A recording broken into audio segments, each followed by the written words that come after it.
I'm again. Hello.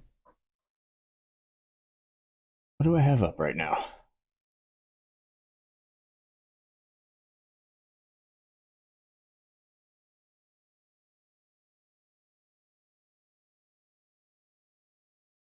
Come on. What's happening? There it is. Okay. Sorry, I thought I was having a wee bit of technical difficulties, but everything's fine. Uh, should really open with this camera being full screen. We might be finishing the T-Rex fossil today. I know. Uh, I said might. I don't want to get my hopes up, but I did do work in preparation to hopefully have this be the finale on this project, and then I can start teasing you about the next one, which is definitely going to be an original project and not one that I've been procrastinating for 4 years.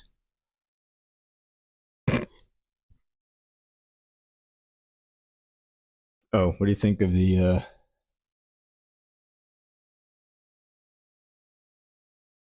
some of you already saw this, but I needed to dry these little EVA foam washers that I made. And I had this little rod of aluminum or stainless steel or something, and so I stuck them on either end of that, painted it, and I needed something to hang it from or just rest it on, and I was like, I have a tiny Bloodborne action figure that would be perfect. And then I was like, well, I can't have him on his stand. What if he drops it? And then that happened. Hunter gains. But like I was saying yesterday, these. Oh, excuse me, sir. May I? Thank you. These little washers are what kind of lock in the jaw to the skull. They're just little lock washers with a little piece of styrene glued to 4 millimeter EVA foam discs that the head of the Chicago screw goes on after. And I think, yeah, these are good. I'm gonna, when we're done, when I assemble it, I'm gonna use these. Um, and then when I seal the whole project, I'll also have to coat these. But I gotta move my guy out of the way here for a minute.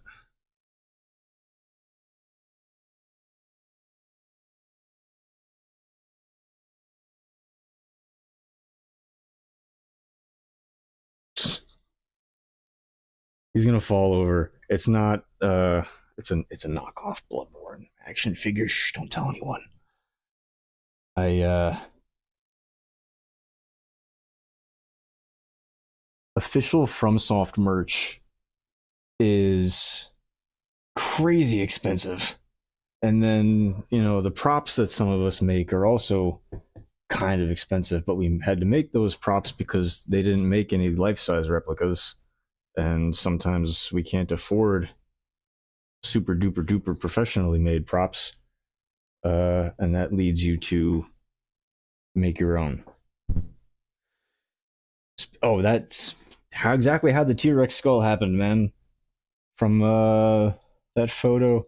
I don't need this photo reference up anymore. Let me see if I can change it real quick. Yes, I can. Cool. Okay. We're going to go back to using this as a reference. I think I don't need to make that any bigger. All right, so what I did yesterday, I taped off the teeth. For the most part, I wasn't too crazy about like completely masking it. paper and everything on top of the tape. Ooh, the lighter tape was a mistake. Masking tape and painter's tape are different for a reason. The major difference is blue tape doesn't stick to anything. I was told that if painter's tape takes some of your paint with it, then you need to reevaluate the surface you painted, the kind of paint you used, the temperature, the humidity that it was drying in. A lot of things count towards a paint job turning out well, especially when your paint job is going to be exposed to the elements. My paint booth is a balcony.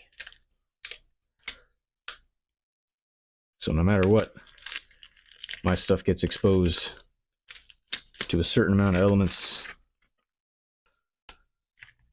And it's funny because I keep that in mind when I make these. I keep that in mind that I don't have the safest place to store them when they're most vulnerable, when the paint job is drying or epoxy resin is drying, curing. It usually changes my workflow a bit, but the gloss, and just gloss, no semi-gloss, no satin, that I put on the teeth came out really well. It's the right reflectivity. The only thing I don't like is the reflectivity of the skull. I don't have any more matte clear coat, so we're going to do the wash, the weathering on top of the semi-gloss that's on the skull and the gloss that's on the teeth. And then obviously not going to do it on stream, but the whole prop is then going to be sealed with a matte or satin clear coat. The teeth are going to stay the same because the teeth I want a different finish from the rest of everything for sure. Just so texturally they stand apart. But what a trip. What a trip. Let's get rid of this. It's like you just got out of plastic surgery.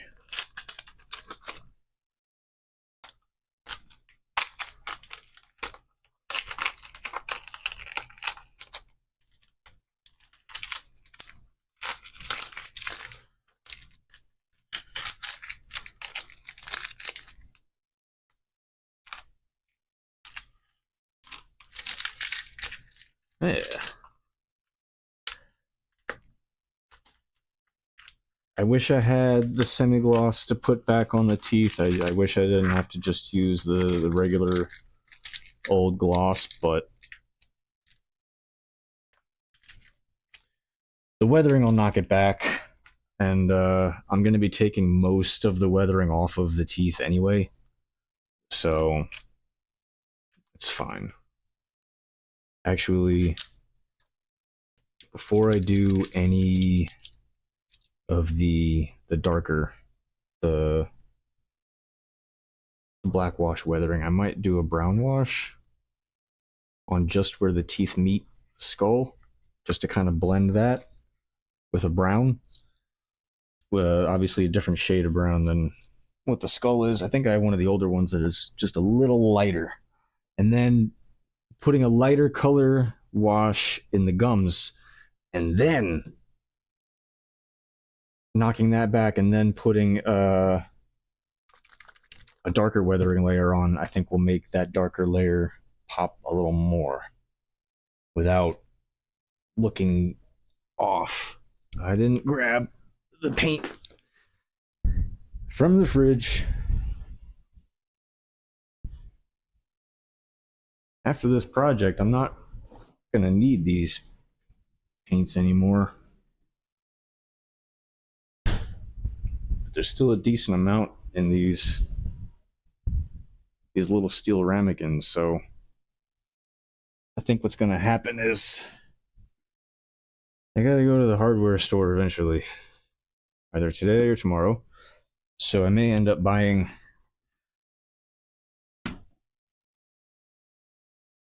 You know what I do have? Oh, wait a minute.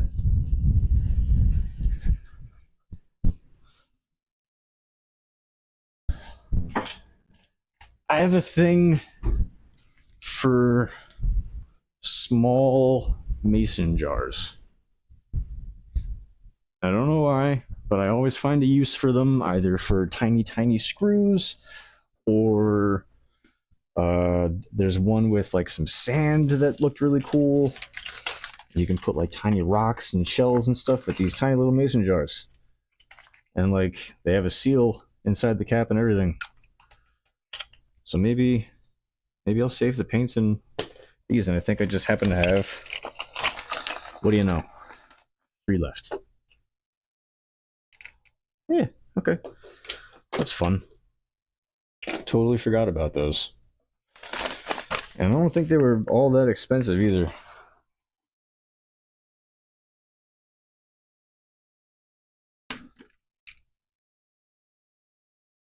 Mm. All right, so first things first. Let's choose which paint. These are similar. This one's a little, well, because this one's a little, what's the word? Bland? Washed out? I don't know. It might look better against the other paint jobs. No. Maybe.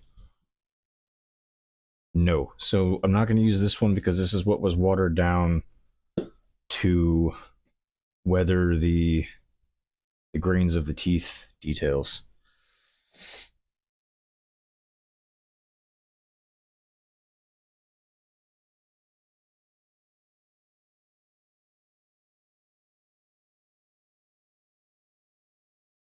Or alternatively, none of these. And I use the espresso brown. No, because then that's going to be too dark. Make a decision. I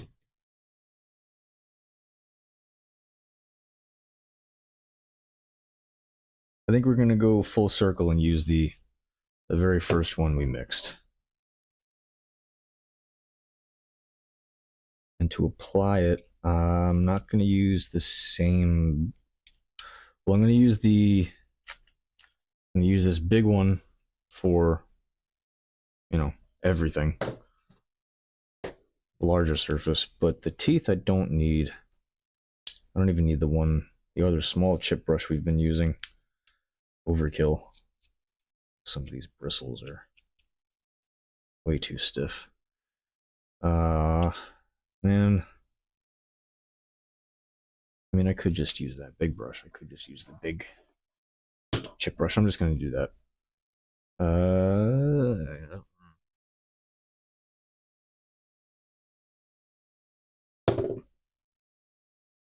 Hope this paint's still good. There. Just got to use this to make it. Oh, yeah, it's still good. It's been in my fridge for a week, but it's still good. That's cool. This is just a wash for the teeth anyway. And I don't need to go crazy with it either. In fact, I'm trying really hard not to overdo anything on the teeth. Just because of...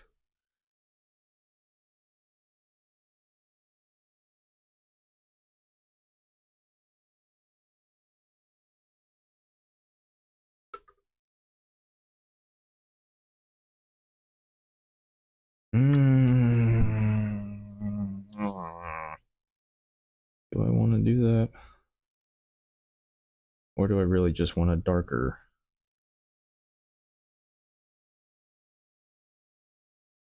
No, we'll do the lighter. We'll do this light little wash and we'll see how it looks. Just get it good and mixed.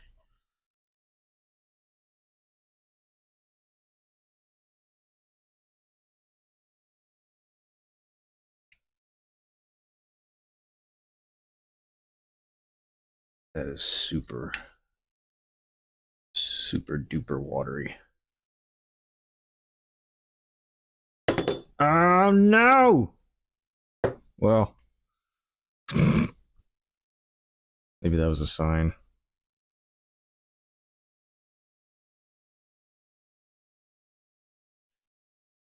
Yeah, because my cutting mat needed more weathering.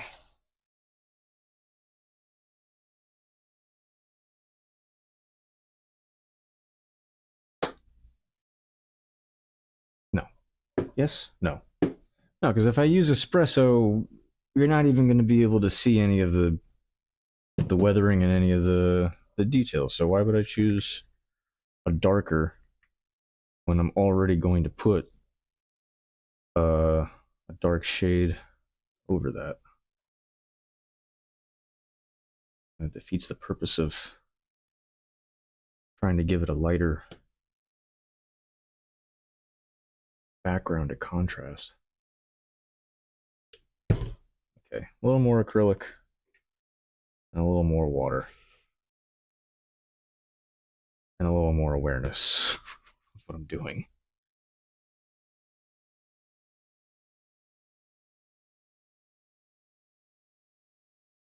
Still pretty watery, but not as much. I just don't want it to just completely run out of the detail. I want it to stay there.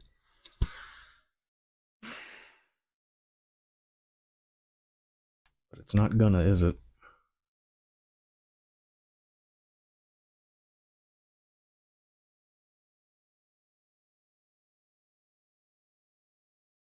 Maybe I do just need to be patient with it and use a smaller brush. I'm gonna let the weathering like completely dry this time because I haven't been doing that.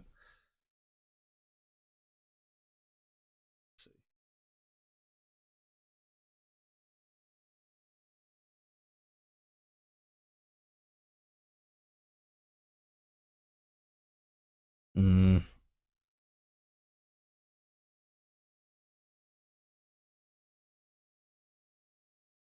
kind of a tough call, man.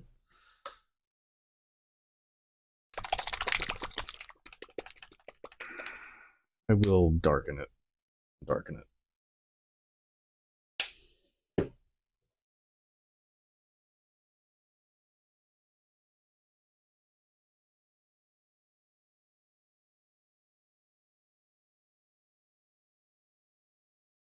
Mm. I'm just gonna. Did I really just? I just recreated one of the other shades. Silly. I'll drop. And that is it.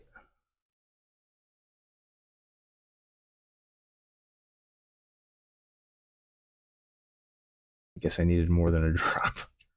Can't even tell if it mixed.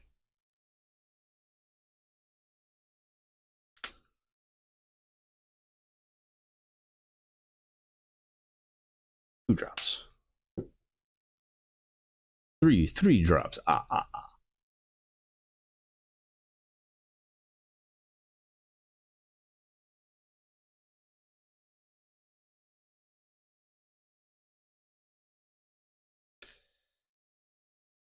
Uh, mm, mm, yes. What? Yes.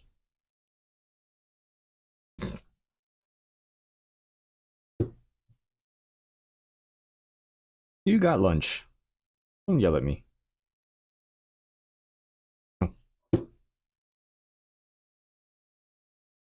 Maybe a couple more drops of espresso.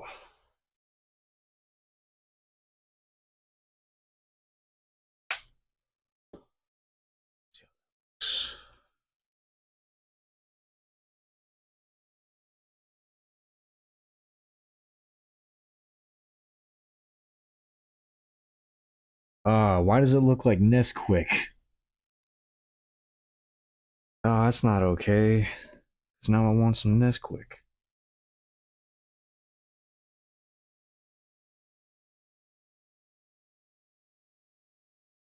Do they still make Yoo-Hoo? Is Yoo-Hoo still a thing?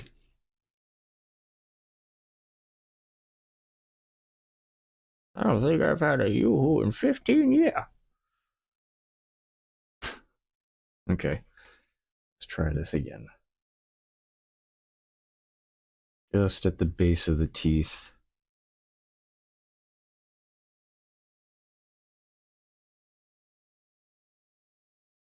Just something for the, yeah, okay. I mean, it's eh, eh. That's like a flesh color, especially when it goes on the piece. Brightened up because of the, oh, we'll just see how it looks.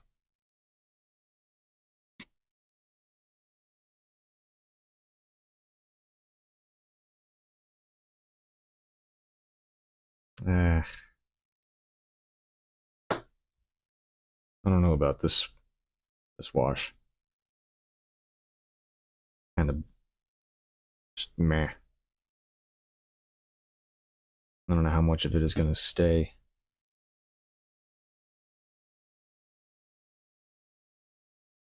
But this shade, once it dries, though, will give it a I don't know, we'll give it like a dusty appearance or a desert clay. Like it was just scooped up. I don't know how much of that pigment's going to stay on the base of the teeth, but just because it's so light and it's just a little too watered down. I used to have the ratio down pat. I used to have, and I don't remember what it is. It's probably, I probably said it in an old video, what the ratio water to paint is for weathering, and I think it was 1 part paint, 2 parts water. I've been doing 50-50, which is too much water.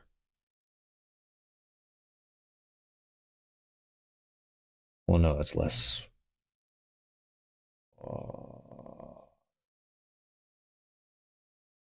This 50-50 should be kind of working. No.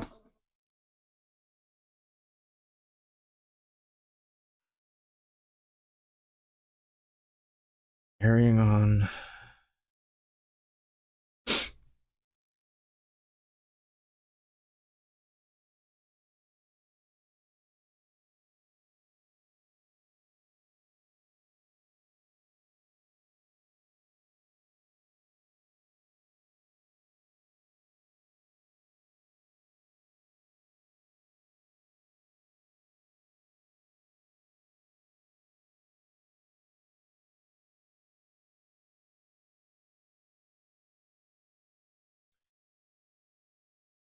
Trying to catch these drips as they come to reduce the amount of cleanup, because there is, you know,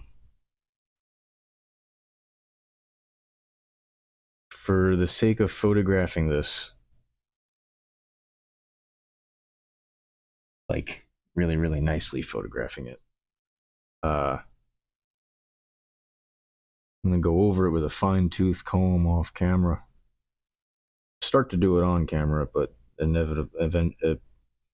eventually just start working on it off camera because it's just a little easier to focus.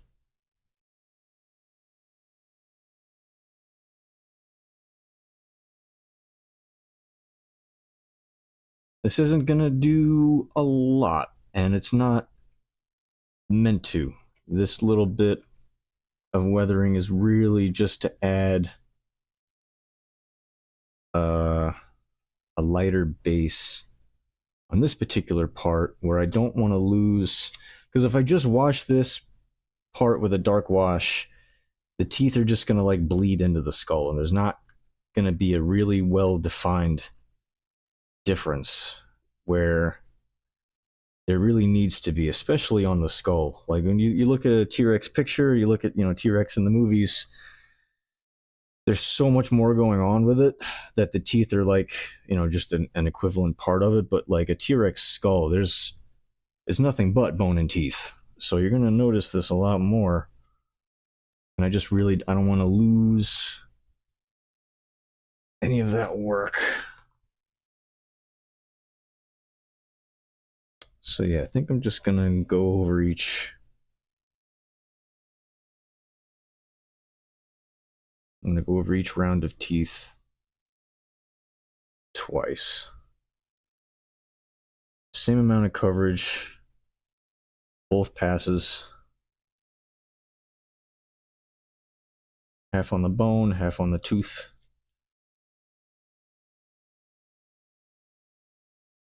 Making sure I get in the low spots that I want to get into.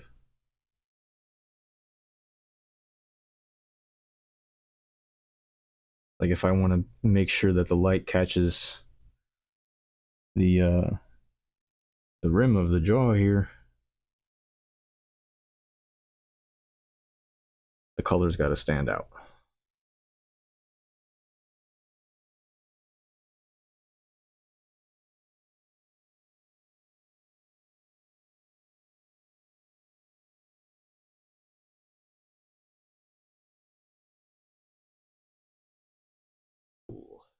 Yeah.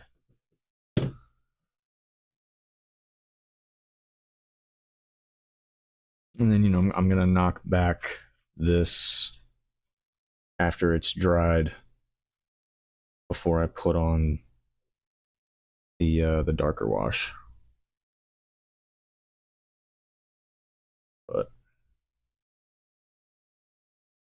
I did make this just a little too thin.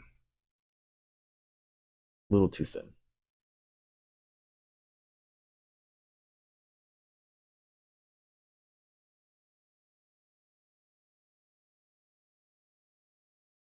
I mean, at least it's not just clouding the color of the teeth. There is pigment there.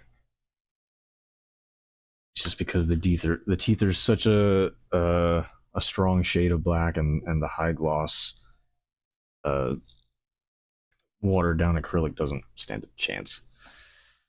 All right, I gotta let it air dry for a couple minutes at least, because if I hit it with the dryer, it's just gonna blow the weathering out of the detail. How does this keep spinning?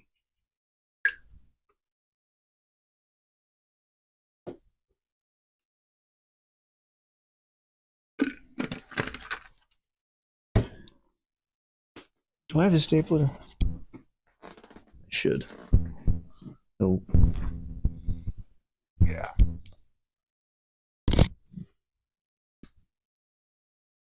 I could have just gotten up. There's no need to stretch like that.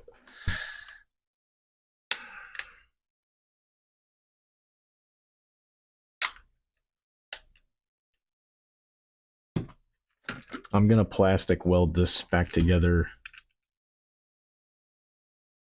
eventually, but for now.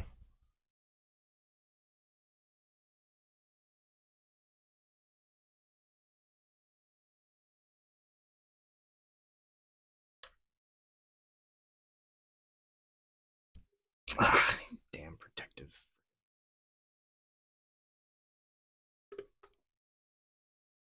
Nope. Okay. It was worth a shot. I already tried just using super glue. It's going to take a little more than that. Welding it with a zip tie or something. I'm so impatient. How are these? These dry? Yeah, those are pretty dry. I don't need them just yet.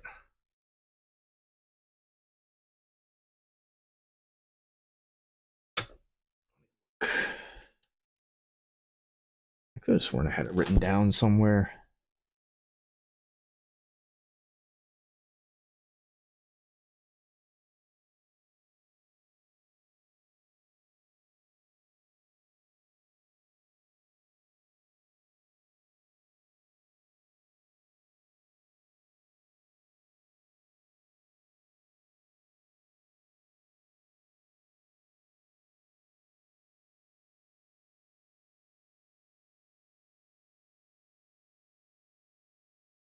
1 to 3.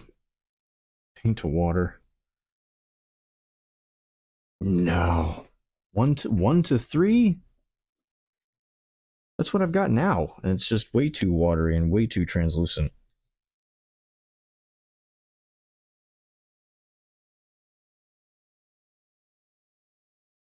I didn't look at the source. I just did a quick Google search. But 1 to 3, it's kind of what this is, and that's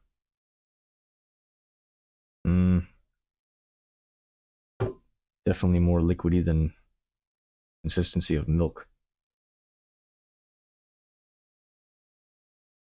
These are about. This is about good.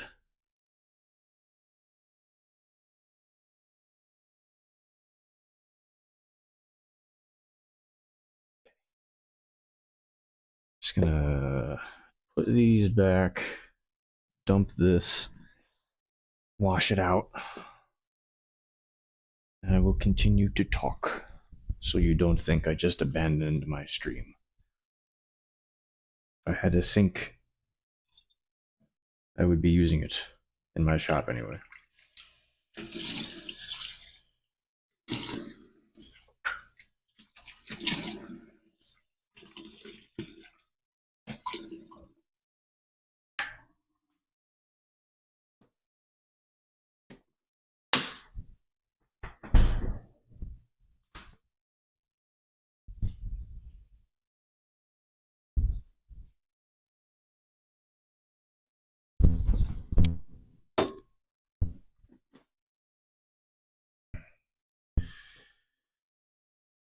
I was thinking about using the Angelus to make the wash. I just don't know. I'm not gonna use this to experiment. I will eventually. I mean, it's just it's acrylic based paint, so I don't see why. I just worry about whatever they put in it to keep it from cracking when it's on leather is going to react, or just not react at all with the water. I'm worried, not like oil and water, but I'm still worried about the mixture just not working out the way I hoped it would.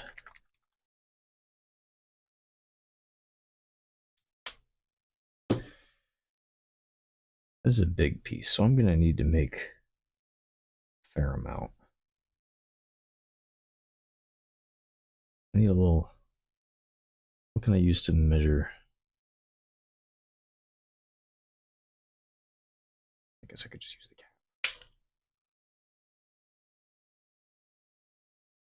This is already kind of watered down. I had to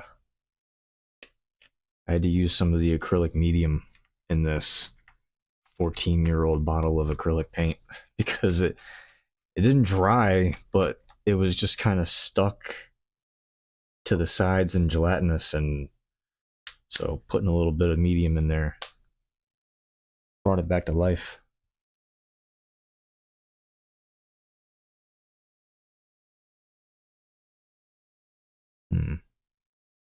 I guess I just gotta eyeball it. So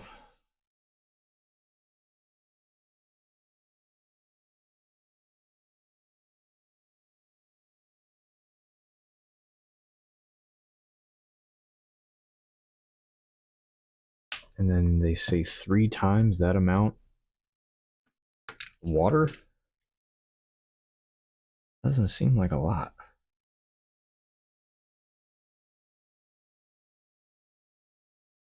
Just gonna try to go by height in the ramekin.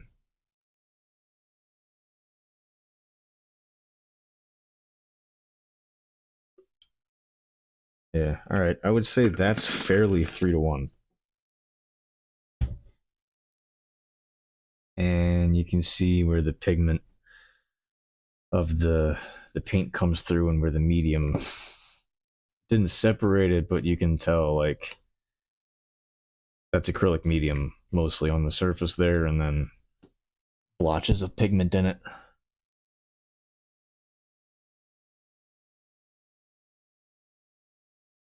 clean these brushes.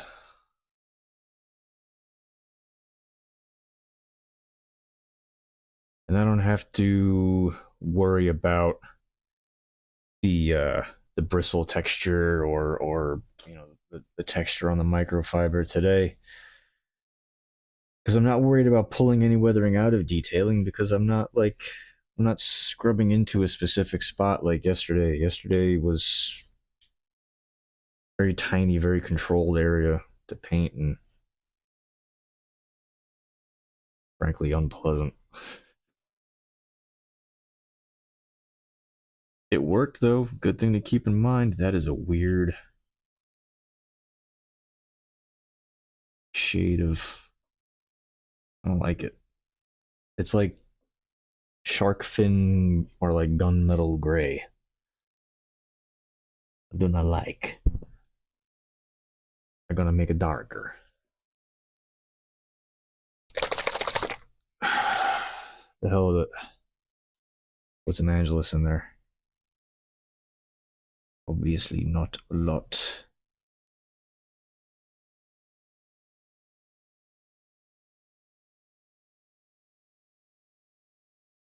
But obviously enough to add body to this. Give me a little, give me this. This is supposed to be dark. All right, that's better. Actually, you know what? That's perfect because it meets the two in the middle. Yeah, it meets the two in the middle. It's not completely absent of pigment color, and there is just a hint. It's like a charcoal. I made like a charcoal wash essentially, which is fine. That looks cool. I dig it. I'll use it. I need a small, just clean, dry piece of this. I don't need the whole thing.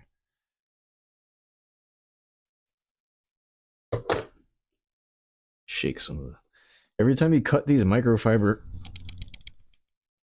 a little bit of the fiber comes with it. So before I use them, I try to shake them out, get any of the potential lint that would stick to my prop out of there. Okay. Take our handy dandy IPA. No, little buddy.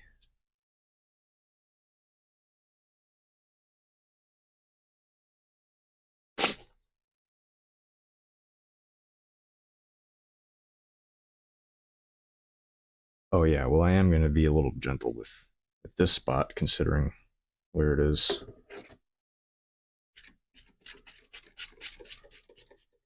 But let's see how this turned out. It's subtle. It's going to be like really, really, really subtle, but it really is just for the purpose of getting a lighter color in between the tooth and the jaw. That's all I wanted. And it looks pretty good to me. I don't need to scrub or anything. It's sticking a little.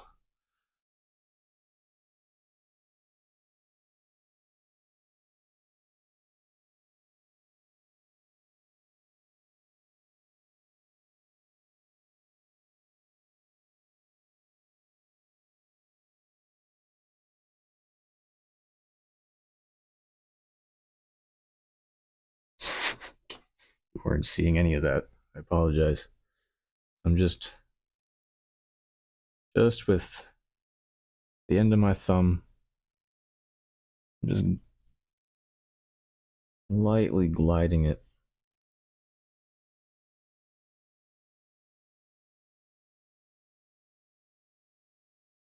And I am trying not to get into that gum.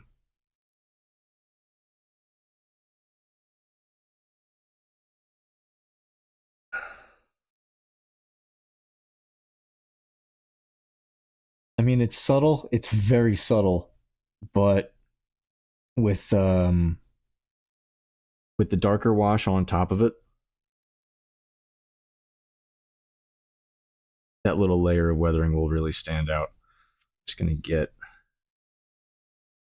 because this the gloss of these teeth is gonna get knocked back a considerable amount from even this dark wash. It doesn't matter. The finish of the acrylic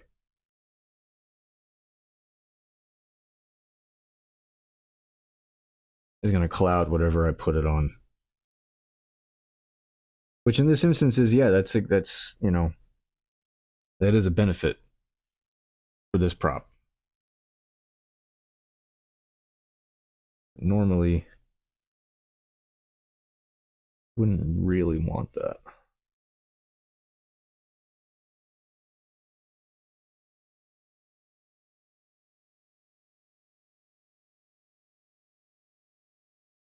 I just gotta remember that I do want some of the gloss of the teeth to come through, but I still want them to be weathered because otherwise that gloss is just too overpowering. There's not many props that I like using uh, gloss on because I don't tend to make a lot of clean things. I usually make things that are going to look like they've been used or they've got some wear and tear.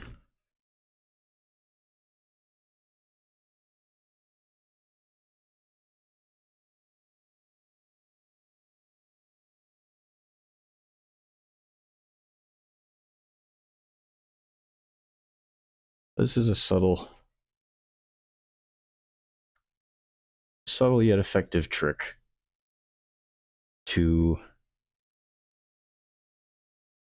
getting some. It's an opportunity to get some additional contrast on your props paint job. I used to do just one layer of weathering and call it a day. Just mix in some burnt sienna and some black and some water and call it a day. But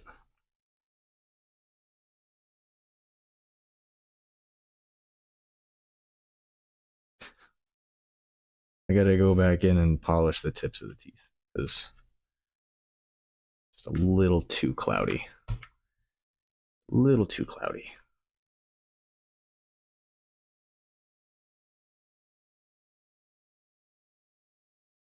Yeah, and then even just taking that wash off just the tips, it added, there's like a slight gradient in the finish.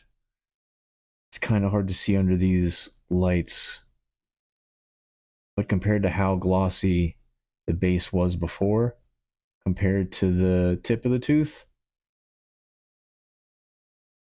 the tips of the teeth being that much shinier, I think they're gonna stand out more. There's just so much detail, and not even that much. Like if you look at you look at a real fossil, like my reference, like it's the complexities of the pores in bone is just beautifully random and jagged. Especially a fossil that's millions of years old, then it's an English muffin. But I think I did relatively well replicating the texture with just paint. Like, yeah, I put some dings and dents and pores and you know,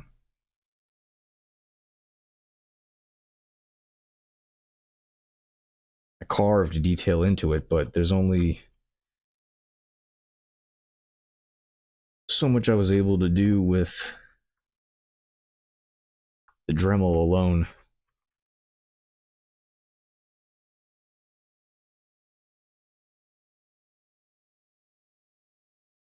I'm going to be wiping these off again. I just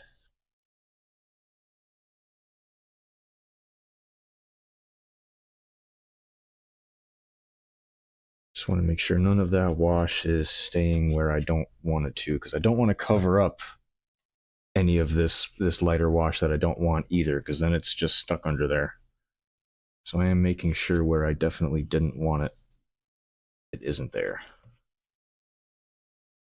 Because freshly wiping it with the alcohol, it does look clean and clear, but then after it dries, there's a haze, and it's not from the isopropyl, it's from the wash that I just put on.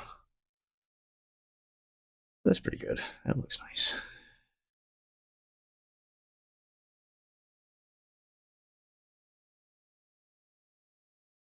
A little more polish on the teethies.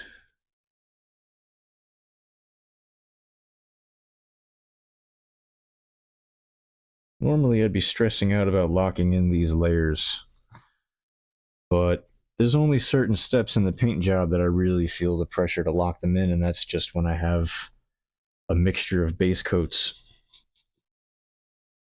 that blended really well and layered really nicely that I don't want to screw up with an additional layer that's not all that paramount like a wash.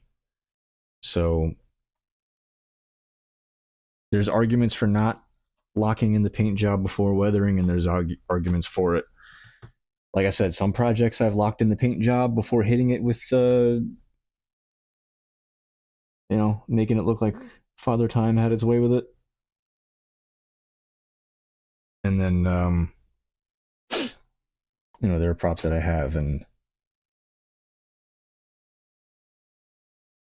it's generally from my personal experience, the more realistic you want particular kinds of props to look, the less sealing of the final paint job you should do. And that's just what I've heard.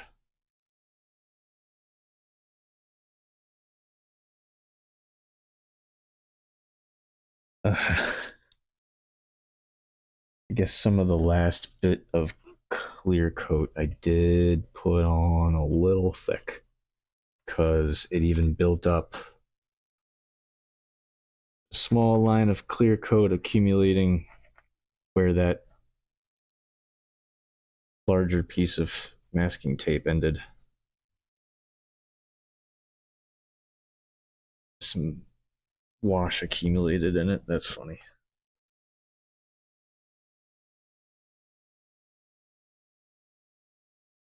I didn't use that much clear coat. Like, I only did 2 light coats. And then it has had almost 24 hours. I love letting things dry overnight when I can. It's just a little more guaranteed. A little more guaranteed. Not guaranteed. Higher success rate. Say that. Do I need another towel, or do I just need to wring this one out? Why don't I just get a clean towel? I don't throw out rags until like they're just falling apart. There's always a use for them. But just in case, whenever I do need to retire one, I did get a bag of them.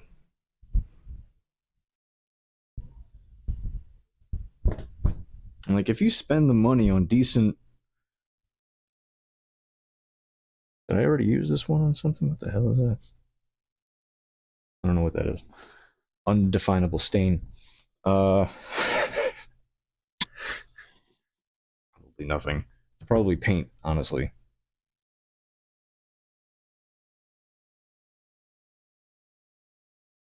Oh, I know what that could be from. I'm not going to tell you because it's a surprise for a future project, but I do know what that paint could be from. It's a very, very quick, very light wash job, weathering job on something that already existed. I didn't make it, I just weathered it, and that was fun. Hey, what are you doing?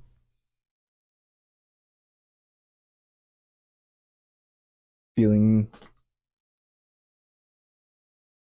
feel like exploring today, huh? Oh, excuse me. Mm.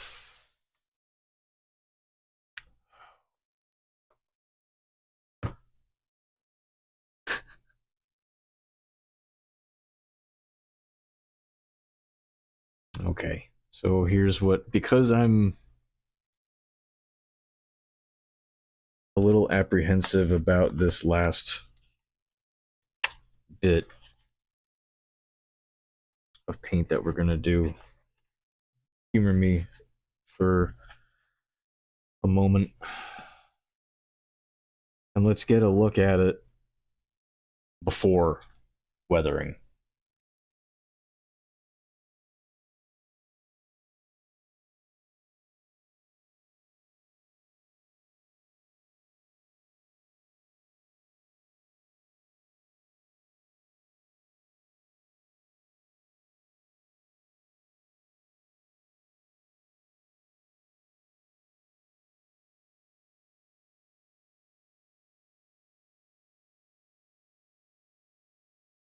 So because I didn't base it on that particular skull, obviously it's different.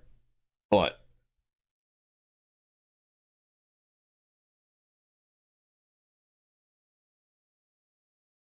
like that's the same animal all day. That is the same animal. Hopefully one day a paleontologist will agree that this EVA foam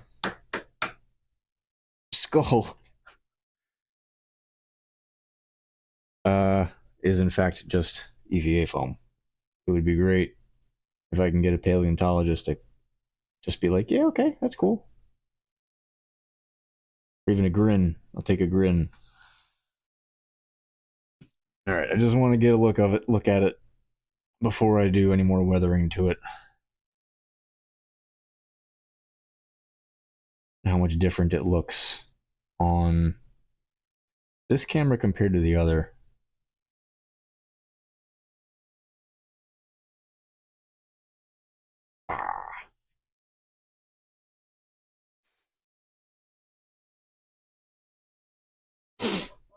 Okay, that's enough.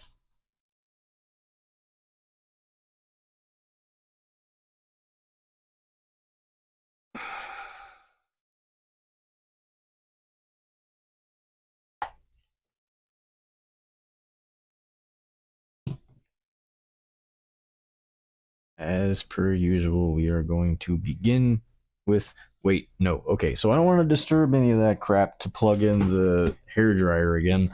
So let me. I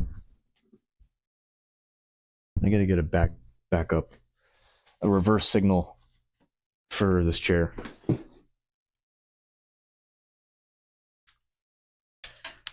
And then obviously train the cats to know what it means. I know I've got an open outlet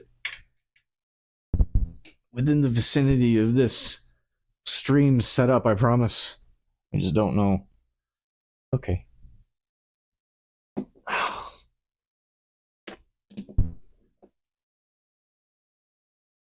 I thought we stopped using the smaller and the bigger prong on the electrical outlets. That's still a thing we're doing. I thought they were the same size universal now. Or whatever AC/DC debate was going on. Will this reach? Oh, don't. Getting deja vu of the last time I tried finding a place to plug this in.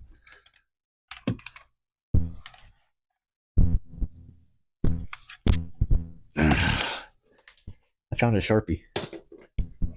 Has nothing to do with anything, but I was looking for that Sharpie. Fine.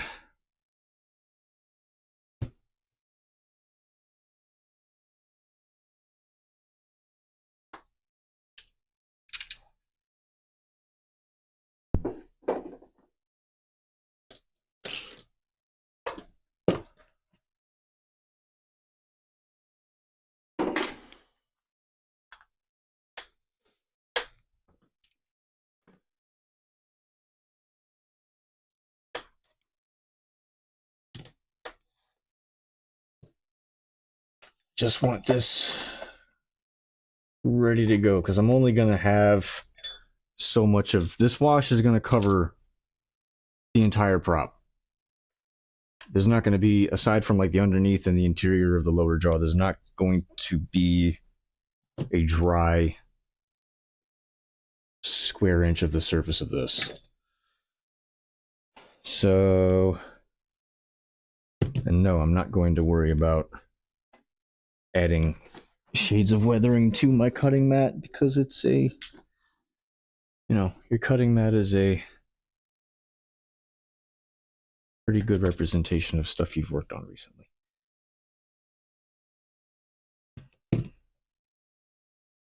All right. Let's see how it goes on and if it stays in the details. Let's start with this trench.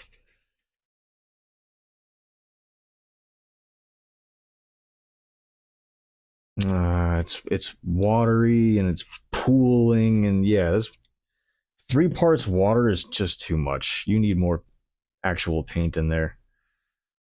No way. And it's not even, yeah, no, it's just dripping right off the prop. Also doesn't help that the prop has a, you know, a glossy finish. Ooh, you know what I could do, and I think I have tried it before, but it accumulates even worse. You can get a certain effect by using isopropyl alcohol instead of water in a weathering wash, but it's not for stuff like this. That's for more like mechanical, and you want wash that's not just in the crevasses, but you want it to look like it naturally accumulated. Put some paint and some isopropyl alcohol, slap it on a flat surface that you want to weather. Get like the wrapper of like a what's it called, a bag of potato chips, lay it on there, pull it up, you'll get this weird like trapezoidal shape but round organic look to it. And for some reason when you put that on something you want to look like weathered metal, I don't know why, it just looks right. Don't ask me why. I don't want to use any more of the Angelus, but do I want to use any more of this crap? I don't know. Is it too dark?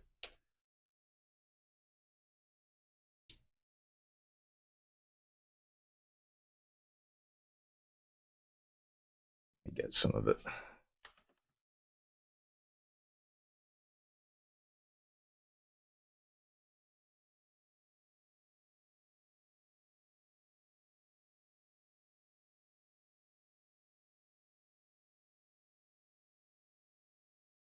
I'm okay with getting a healthy amount of paint on there because of how runny that was. Super runny. Too runny.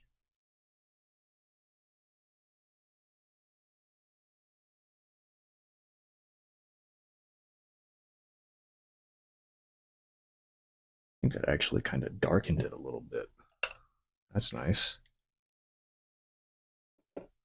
Still really watery. That's nice.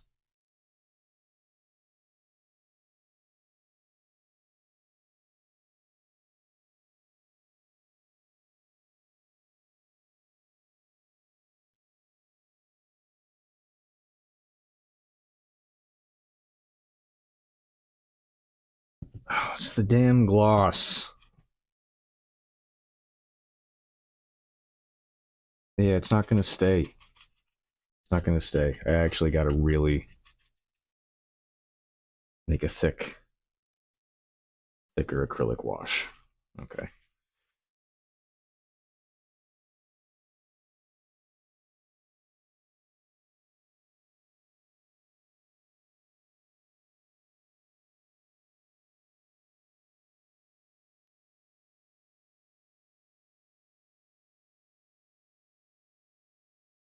I was able to wipe it right out.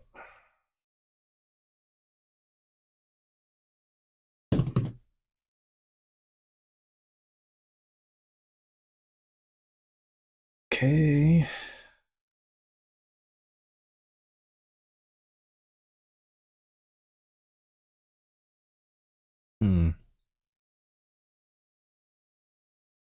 That's scary. Because now I need it to adhere to the prop. Well, no matter what, it's going to wipe off easier than just an actual layer of acrylic because it'll be watered down. So just need to add more acrylic.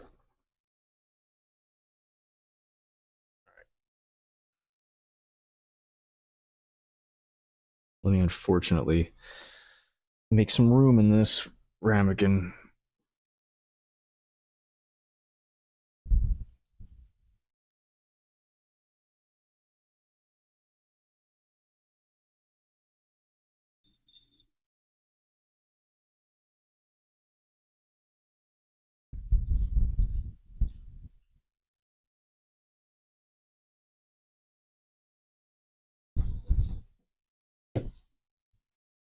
Okay. Put a little more Angelus in there.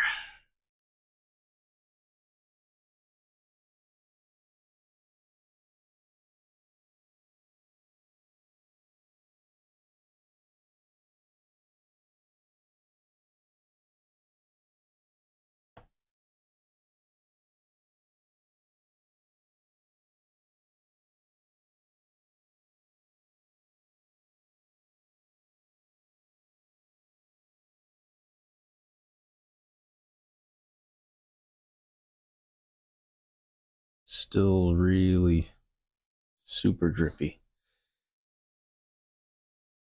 Just a little too viscous.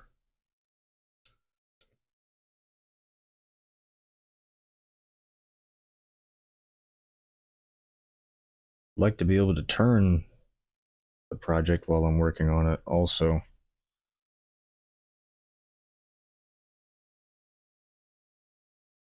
Can't really do that if I'm also trying to keep the paint where I want it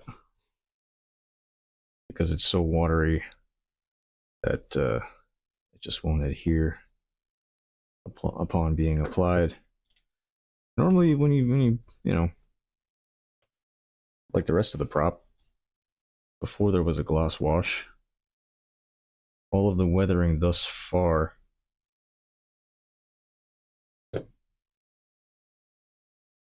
adhered really well to the surface.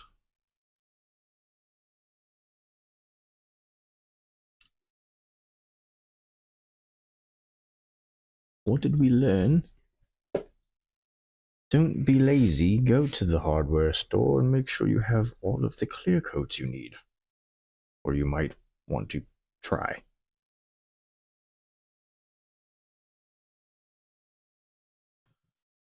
Okay, so that's about maybe 2 to 3.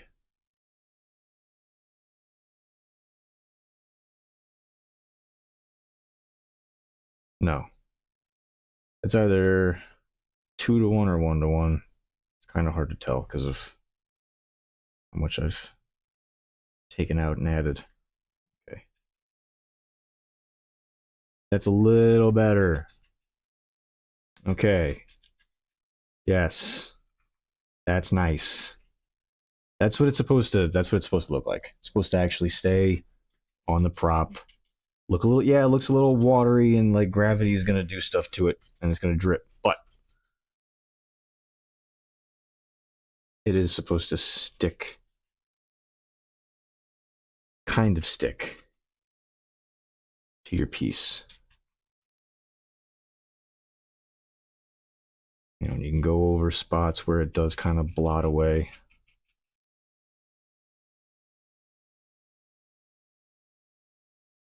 Spread it a little bit. However it dries, I mean, you can see there's some speckled spots on my paint job on the rest of the prop, and that's from letting the wash dry that way. So however the wash dries is how it's going to dry and how it's going to look unless you wipe that bit off. So just be aware of that. The only thing I'm worried about with going over the wash that I put on the teeth is just completely erasing it.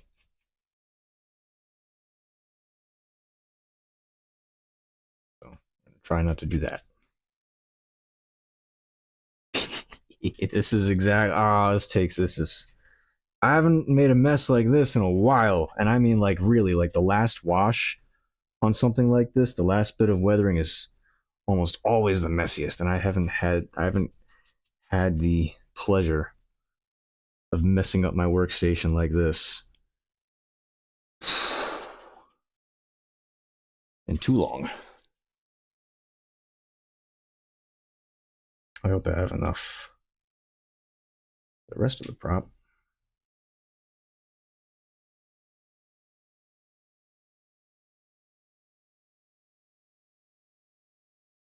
Like I was saying, I gotta let a certain amount of this air dry, or I'll just push it out of the detail, but I do need to hit it with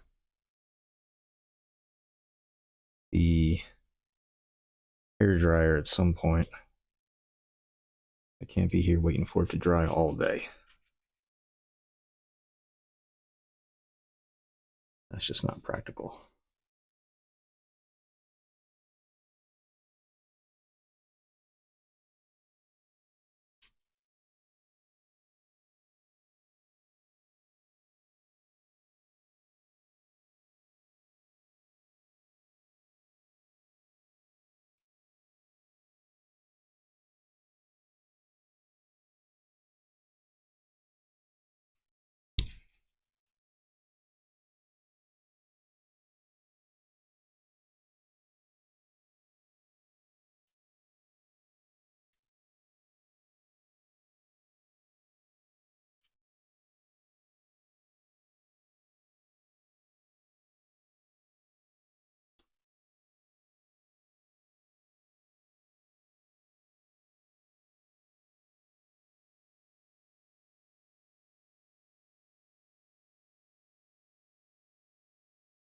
You also don't want it to pool in the wrong places.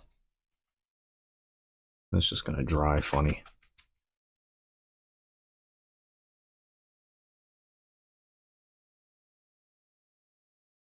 But yeah, if your prop doesn't look like you dipped it in motor oil, you didn't use enough wash.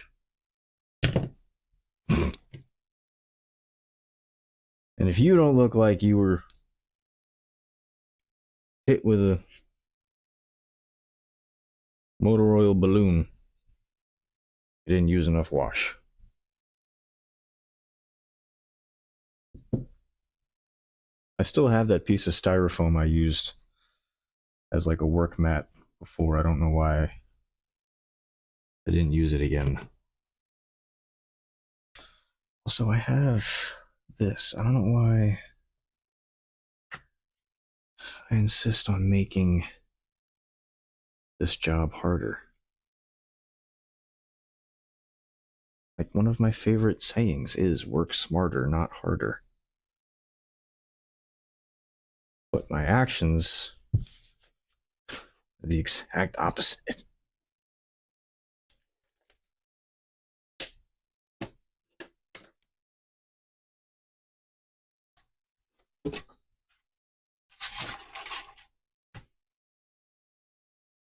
There we go. So as it's drying, I am kind of patting it to spread it around a little bit. Make sure it really gets into the low spots that I want it to get into. And make sure there's no separations in the wash, kind of like that, like it looks like water mixed with oil, like it's starting to separate off the surface of your prop for whatever reason. I'm just going back into those areas and kind of moving the wash around, making sure I get it nice and even,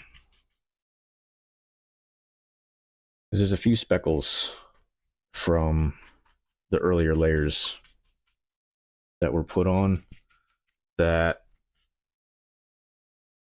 were caused by accumulating paint because I didn't do this to kind of help the weathering along. But if you go back in like this and you spread it around, it'll start to dry as you do it, and then you get full coverage.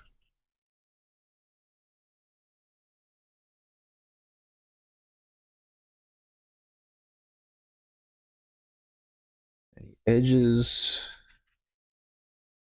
that the liquid won't accumulate on, you can kind of go back in and spread it on. Okay.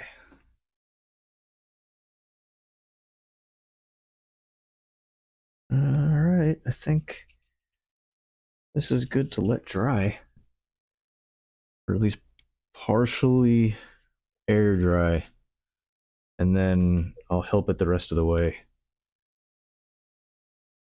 But yeah, that's what it should look like. It should almost look like a different prop. And it's just watered down acrylic. Oh, where can I hang this? No. I'm gonna hang it from the camera.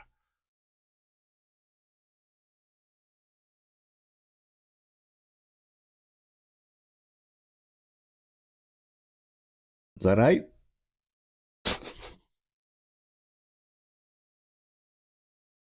You can still see what I'm doing, right? No, it's not gonna work. It's too silly.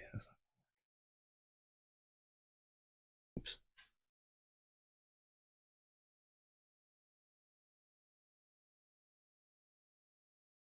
Quick once over.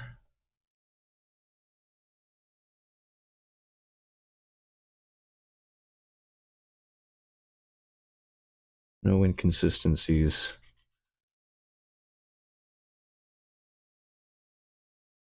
No weathering if I can help it. I have a mini line set up in the corner over there. I can hang it on in the meantime. As long as nothing drips on the carpet.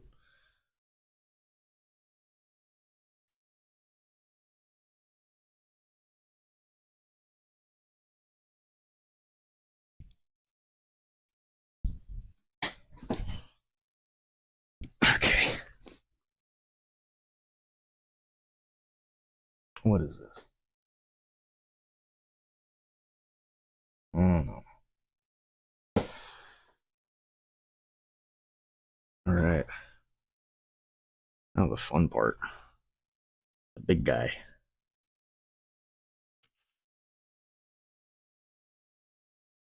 Probably going to end up using all of this. That's okay. There's nothing else to use it on.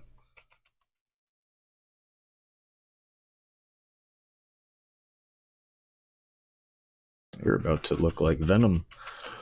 Has Venom ever assimilated with a dinosaur? I'm sure. There's no way they haven't. There's no way Marvel hasn't done that yet. Get some of these drips. It's okay for the wash to drip. You just don't want that streak to dry.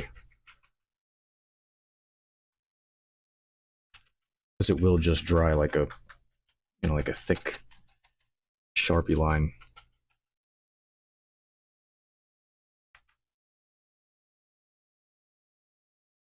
Oh yeah.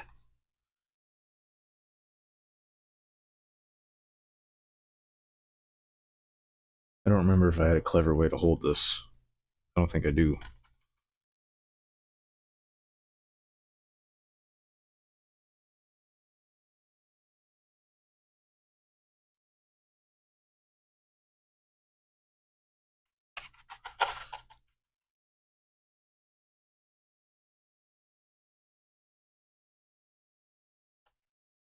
This poor dino royalty died in a tar pit.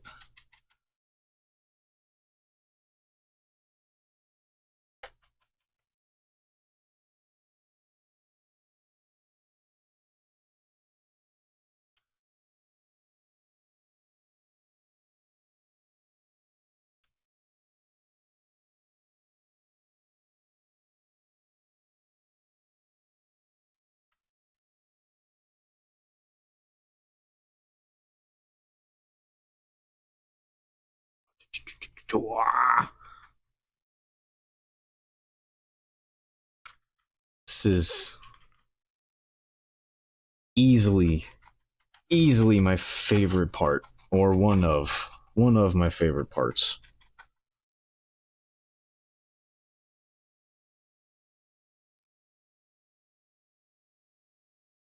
And I will never forget the first time I weathered a prop.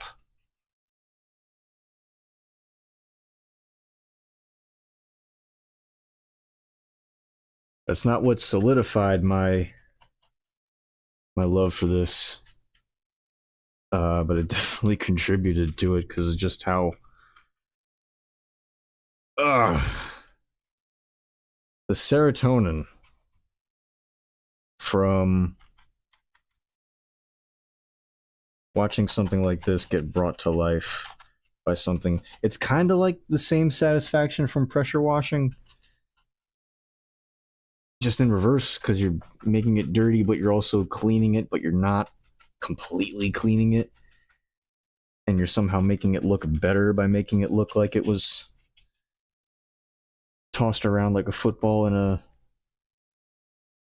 an auto body shop.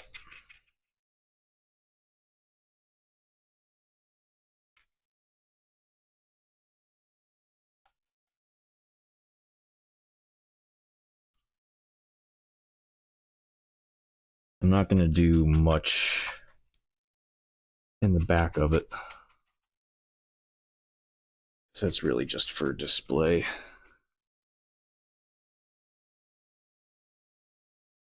I'm going to go over each tooth, or at least like the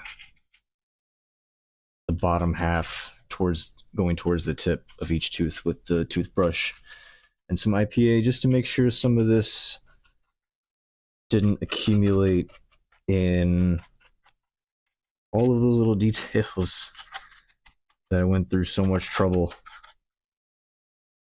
of getting to look even remotely like my reference. And like, if I haven't stated it already, the reference picture, like, that's not just some random reference picture. I mean, it is, but I physically saw the specimen, took the picture because I don't remember how it popped in my head, but it did. I was at a museum, saw the T-Rex skull. Who doesn't love T-Rex? Always wanted a dinosaur skull. I saw that, Adam Savage has a giant replica hanging over his pool table. The Rock has one. His might be real. I don't remember if it is. I think I heard it was at least speculated that it was a real fossil. Which, I mean, yeah, it's a little controversial because it's like, it's weird owning a piece of, that's not like owning a piece of history. That's like owning a piece of the history of life on Earth, which I don't think anyone should really own, not in that sense, not as like it was a pretty baller background piece. I can't deny that. I can't deny it is pretty dope to have a T-Rex skull in the back in your background while you're just like on a Zoom call. No one's gonna ask what it is. You can see what it is. It's kind of hard not to notice it either. So anyway, that's how this happened. Was I saw that skull, I was like, I could probably make it, and then I went and looked up to see if there were any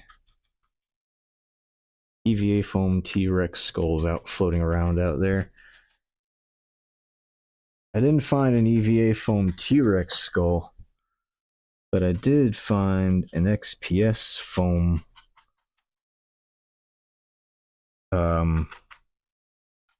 Allosaurus? I think it was Allosaurus skull.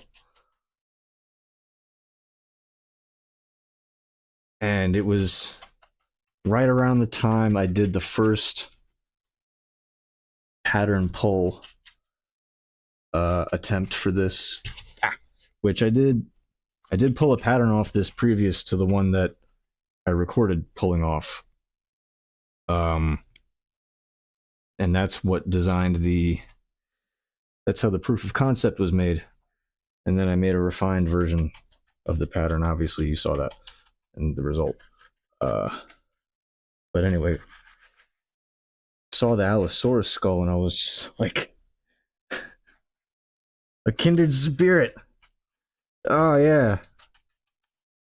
I mean, it's kind of obvious in the prop community, right? That one of the reasons we do this is like because either the thing that we make doesn't exist in real life, or we can't afford the thing that exists in real life, so we make it because we can. I'm trying. Don't. I'm so sorry. The name of the channel is on the tip of my tongue. It's a really chill dude.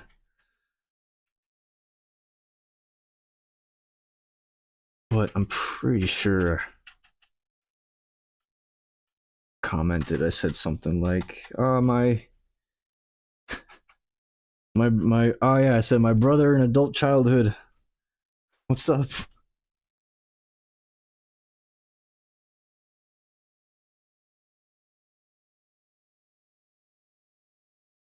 Oh yeah, that's a dirty boy.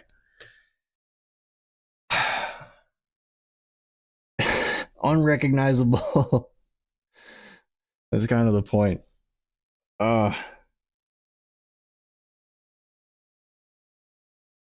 Here, hold on, let me get a good. So to really drive the point home when you're weathering a prop, when you're weathering a prop, if it doesn't look like it was dipped in a tar pit or a drum of motor oil to be disposed of, you didn't add enough wash. Before I hang it up to air dry, just gonna make sure I don't have any of those spots where the wash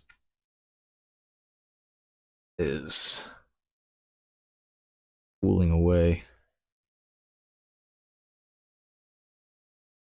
Make sure there's nice and even coverage.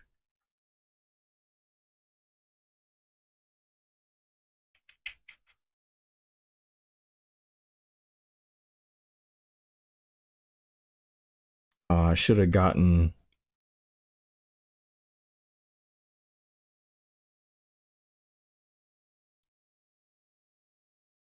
next project. I should. I'm lamenting. I should have gotten a really cool before and after. I forgot, because there will be a difference. Oh, will there be a difference? Oh boy, will there be a difference? Look at the amount of filth that I've put on this thing. And I mean every nook and cranny that I could fill with color. I did. Think. Yes.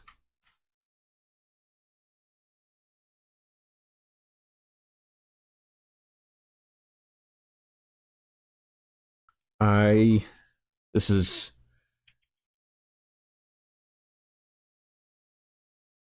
I briefly considered putting this design in a shop and having them available to purchase made to order. If I did decide to make a few of these, the cool part is no one will be the same. Everyone will have slight variations. It'll be generally the same shape. It'll obviously be a Tyrannosaurus skull, but it will not be exactly like this one. All these little lines and nooks and crannies and cracks will be different. It's not that. It's just the amount of work that went into making the one in order to justify making these to order. I would need to charge just way too much. Like, I haven't looked at the footage and gotten an estimate. I recorded just about every hour of working on this from start to finish. And I haven't counted because I don't want to. Really don't want to. I'm curious though, how many hours actually went into this build, and you can cut that in half now that it's done, because so much of that time goes into trial and error. But yeah, I think that this might be just too complicated a piece to offer to make to order. But I do have every intention of making the pattern available, and I'll have a tutorial using this footage. This week is the first time I started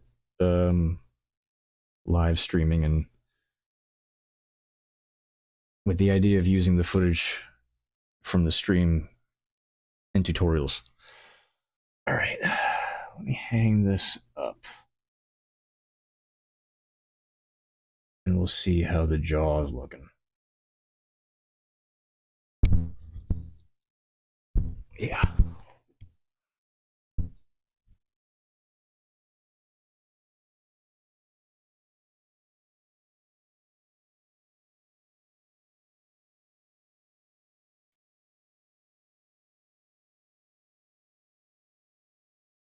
This acrylic smells weird.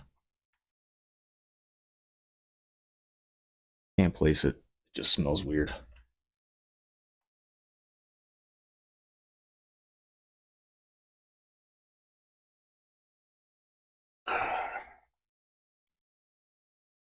Okay. Let's make sure this is dry. Okay, I've got some spots where it pooled a bit, but that's okay. I got some spots where it didn't dry right and is still drying. But we can hit the last of it with the hair dryer. I think it should be totally fine. It's just some drips. And the interior of the jaw and the cavities in the skull, they're all going to get touched up again.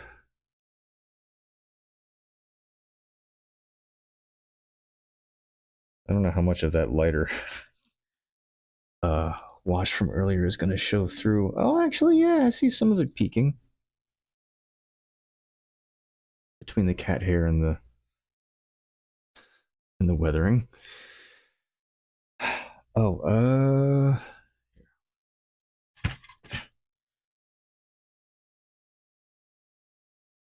I don't need all of this material to work with, so let's kind of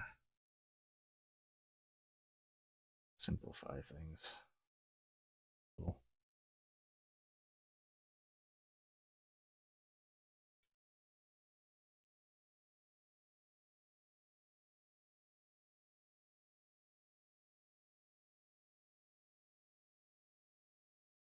Come on.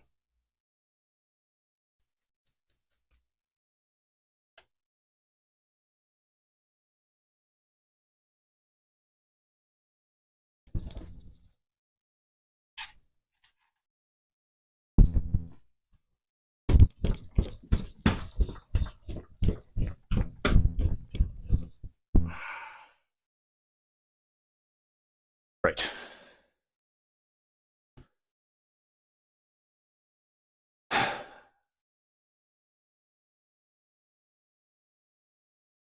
You ready to see some flippin' magic?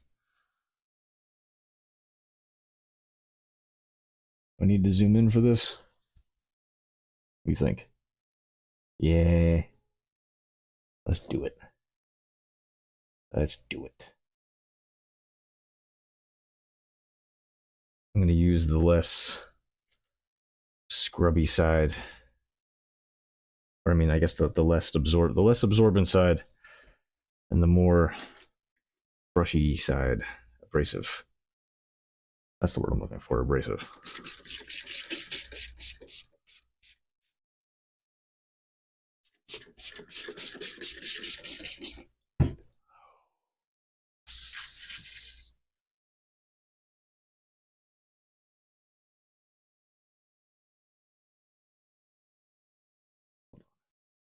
So annoying.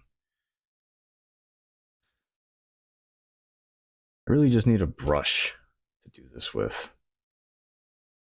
But anyway.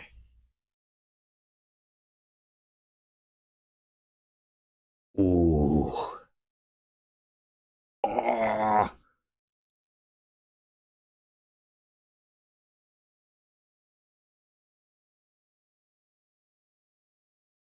Do you see what I see? Oh, hell yeah.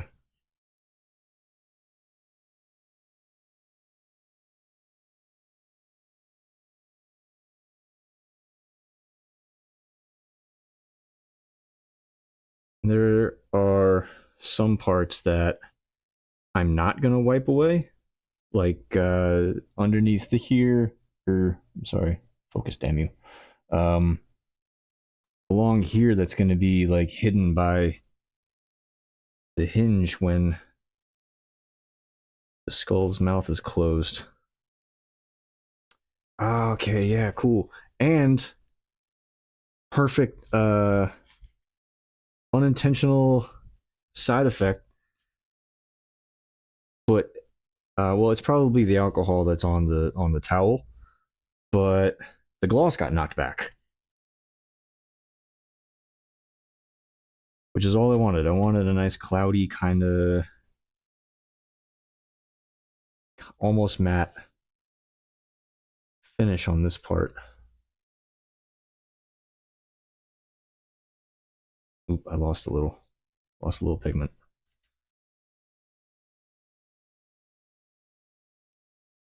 Pressed a little too hard on a spot.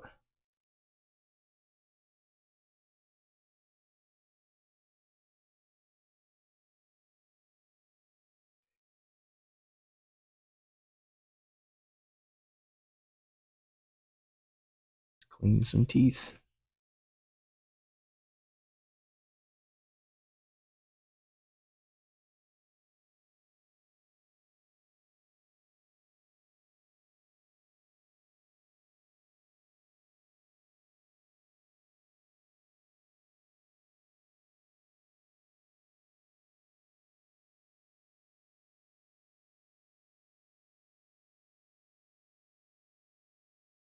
Yeah, I'm gonna have to go into the teeth with a toothbrush, I think, to really clean up the gums, the tips of each tooth.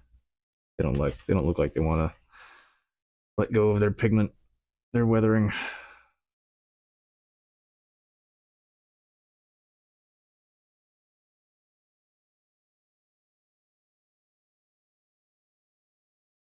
Oh yeah.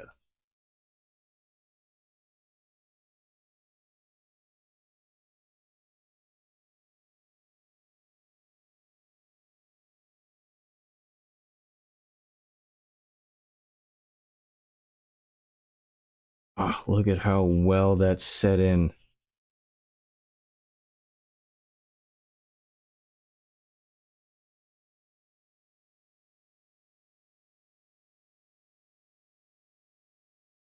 I'm going to completely do one side and then show you the difference. Oh, I wish I did before and afters because it's not subtle.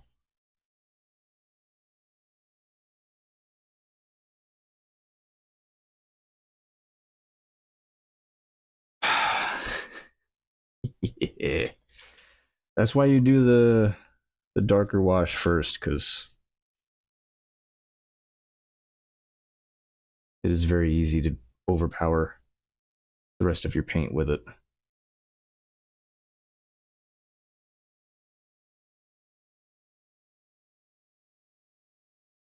But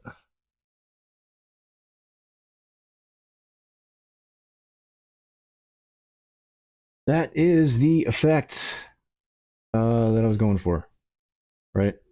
So it knocked back the finish, and I think as the alcohol dries, it's getting tacky because of the alcohol interaction with the relatively fresh clear coat. It's only maybe less than 24 hours old. Um,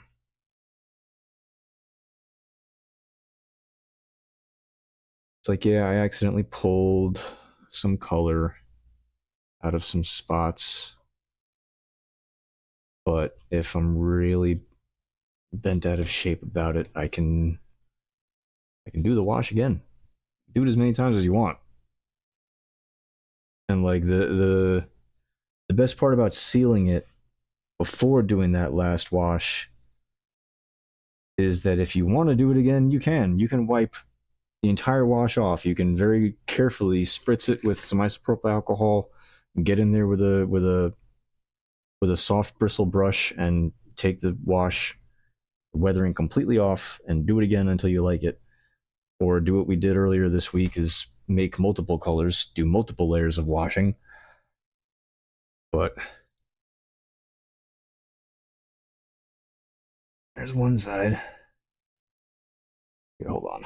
Let me get some. This is going to be used for something after all.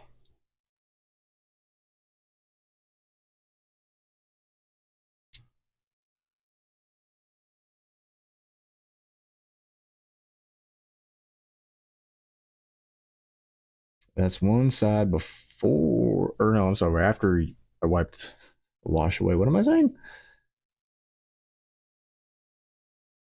Couldn't even tell there's another color of paint under there. And then boom. Yeah. And I only had to wet the towel the one time.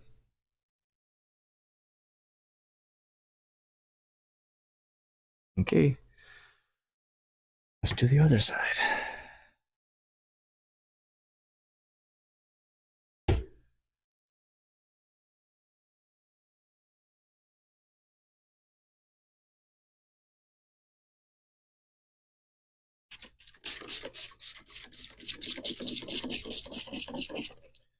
And again, I don't want the towel soaked because I don't want any of the alcohol to drip on or into the prop and wash any of the wash out.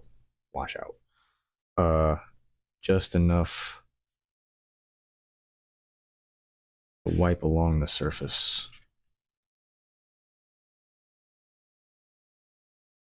And dab the surface in spots.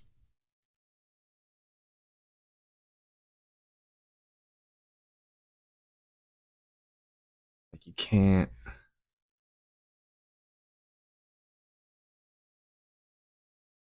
argue with the effect that this has.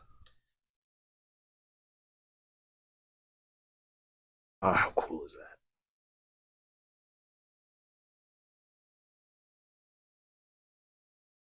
that? It always ties the whole thing together.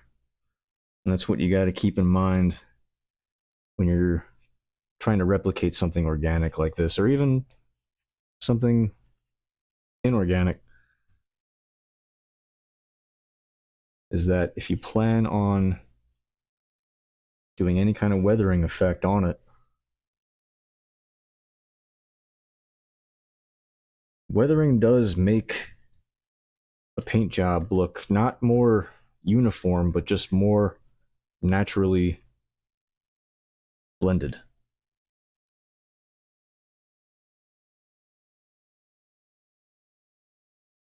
This might be a little difficult to get to.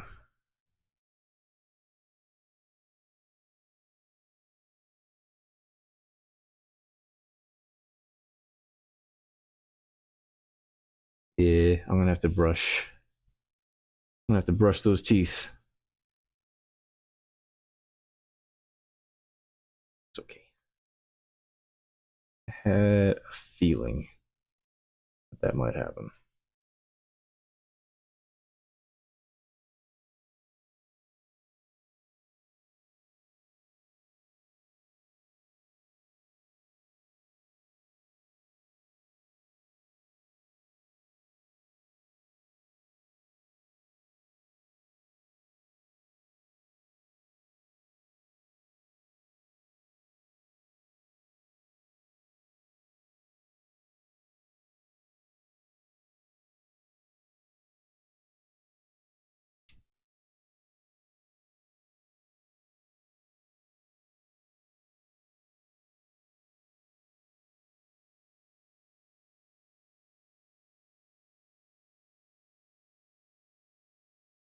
It's easier with a thinner piece. Who knew?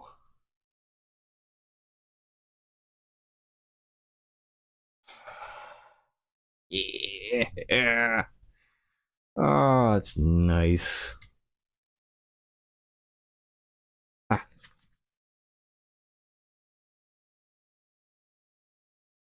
This side's got a lot more texture in parts of it.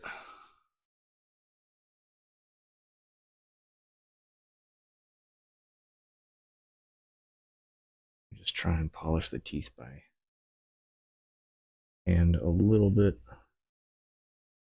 I do see some touch-ups that I gotta do on some of the teeth. That some of the color did start to get wiped off again. That's why it's important sometimes to let your clear coat cure overnight. Sometimes it's a little more the safer route to let that kind of paint job dry for 24 hours, just to be on the safe side. So basically, everything I didn't do, do. One of those do as I say, not as I do deals. Sorry. I try not to have a lot of those, but it happens. But yeah. A lot of stress and a lot of apprehension, but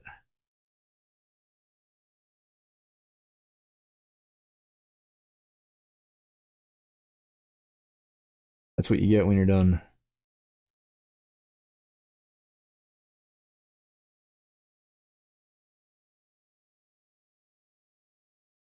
Yeah, man. Okay. Lower jaw came out cool.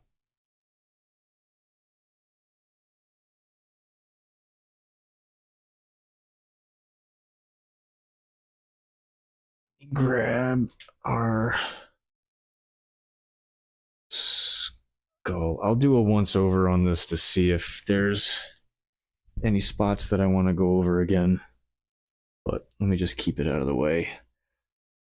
Let it air dry for a couple minutes. Undisturbed. And oh no, I dropped my hook. There we go. Stand by. Be right back.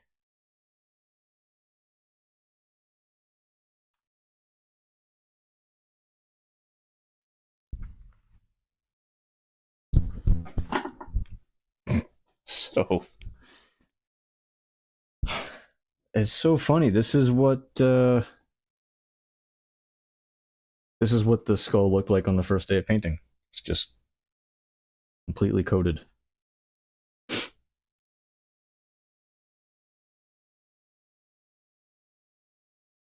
I got a few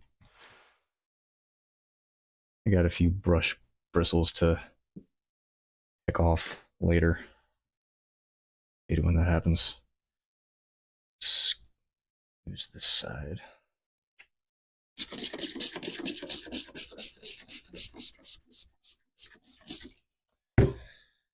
I'm gonna start. I need a safe place, safe way to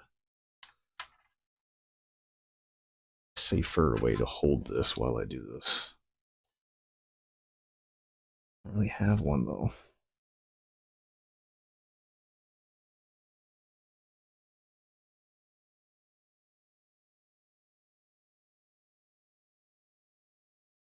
I might be able to get away with it like this. The back, the top of his head is where I really want to try and get a natural look the most, just because of how unnatural the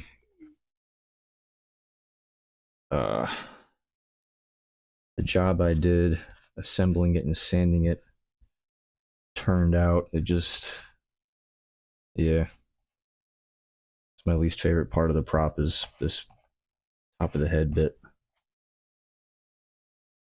I don't know what happened. It just didn't. Yeah, either I didn't rough it up enough, or something. It's just too clean, just way too clean. But that changed real quick.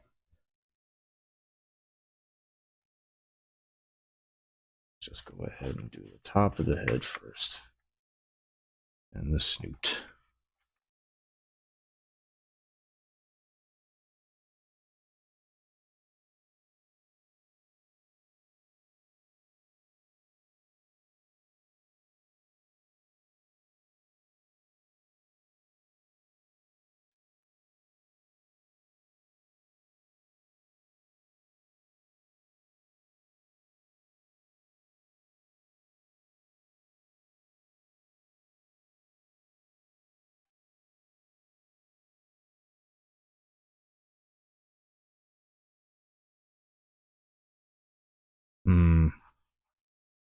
I'm gonna have to be a little strategic about this, because it is doing too good a job in some spots. And by that I mean it's making 3D detail and it disappear for some reason. Looks like it's adhering too well.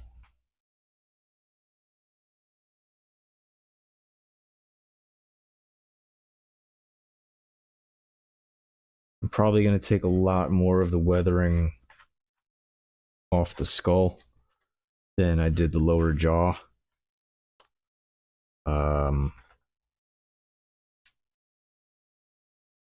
Just because it looks like, I don't think I put it on any thicker, but it's adhering in some spots just a little too well. Oh, you know why? It was the bottom of the ramekin.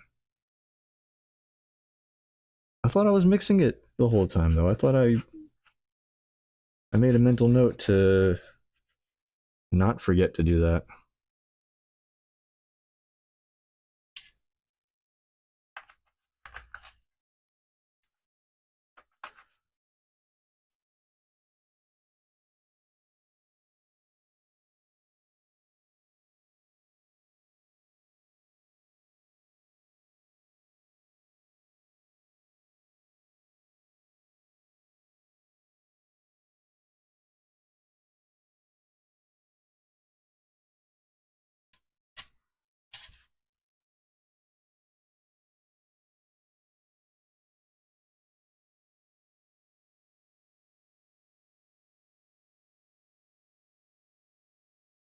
There is a very particular look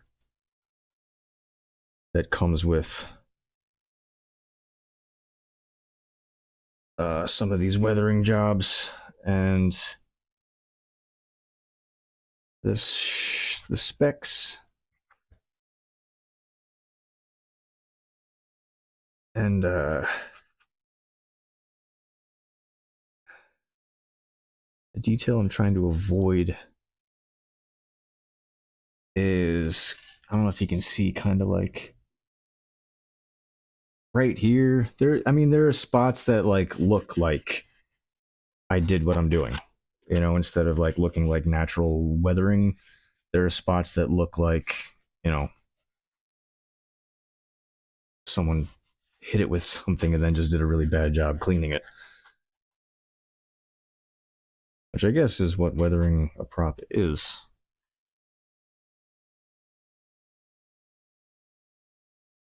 Yes, that's exactly what weathering a prop is. Like you're making a prop you just finished making look all nice. Take it and you make it look like shit.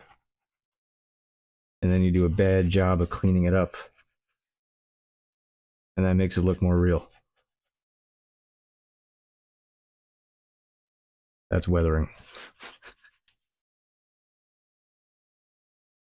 All right, I need more alcohol.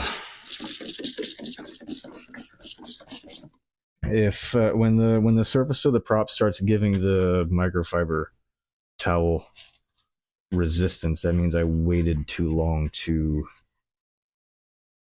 put more alcohol on. You really should just be able to do this. You should literally just be able to, you know, glide the towel along it without much resistance.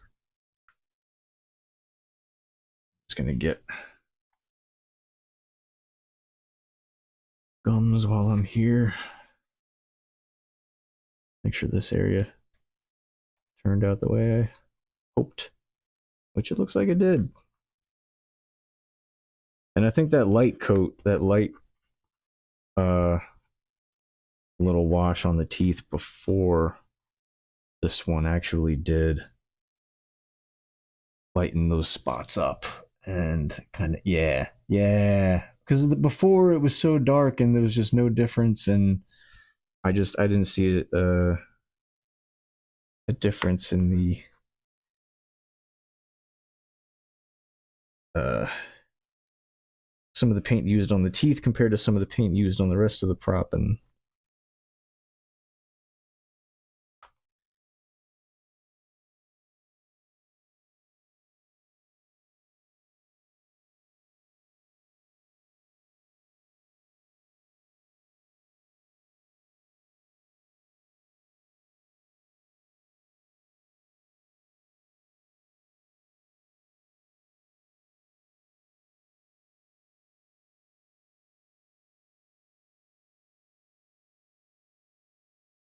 there are also a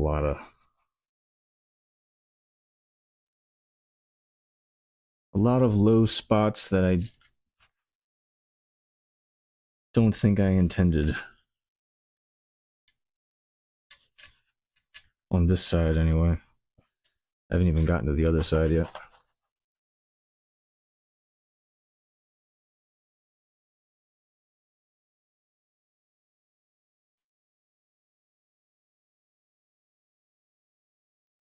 Yeah, that just gives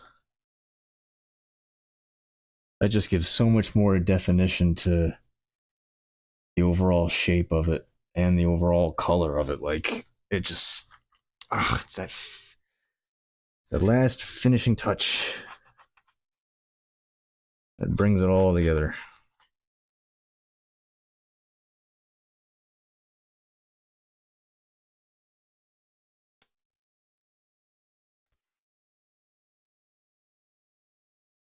And like when you really like, you know, put a lot of time into dings and nooks and crannies and detail areas of the like, the weathering makes all that pop, as you can see, especially on something like this.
I think it's the Angelus paint that kind of it made that mixture settle weird in some spots, and it completely overpowered some of the color variation that I have underneath the wash, which I don't want to add up because if you remember, there's what, 3, 4 layers of different shades to achieve an organic dinosaur fossil color, and some of the gradients of some of that is getting lost in the wash. So in some spots I'm gonna go back over. In some spots like the back here, I'm gonna not take a lot off because I am hiding some crimes. The only place where there's like obnoxiously visible seams is back here in the occipital back plate where this piece is and these two pieces come in. Those are the only two, not two, but this is really the spot where the biggest eyesore is, which is totally fine because you're never gonna see it. Hopefully, unless you're like handling it like I am, but if you're just looking at it on my desk or my mantle, then you'll never notice. Hopefully.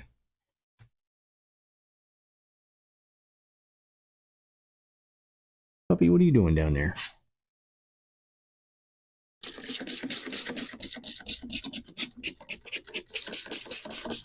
I'll have a pet cam one day.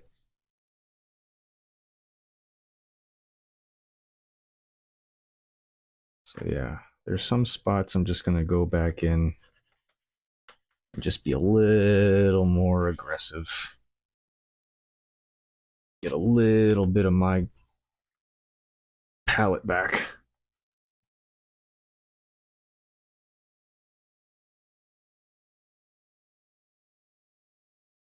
One last good healthy wipe down.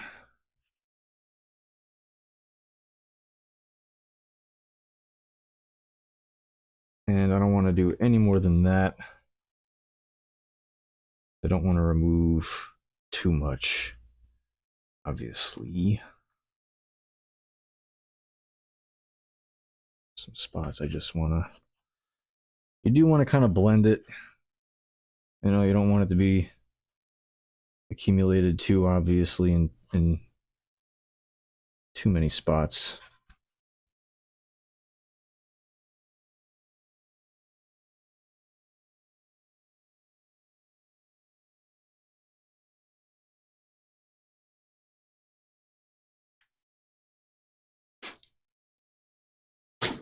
Bless you, puppy.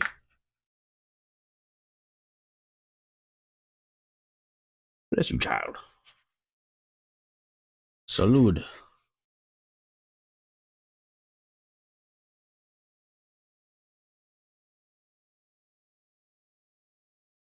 Okay.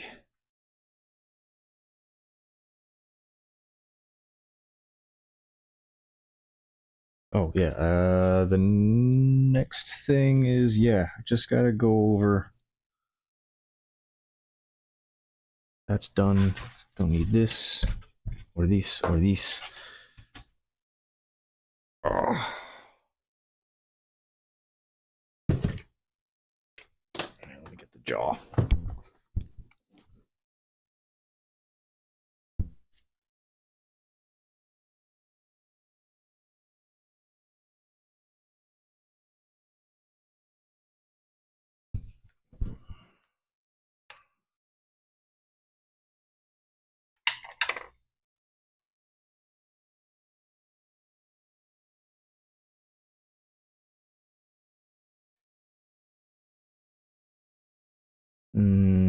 Yeah, and I had the lower jaw back there drying, but I did have a really good idea of how much I took off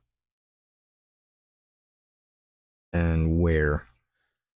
Because you can do a weathering job and make the skull, or you make a certain part of the prop look totally different just from the weathering. So just want to be careful for that. Just put a little of this IPA in this cap. Sometimes it works, sometimes it doesn't.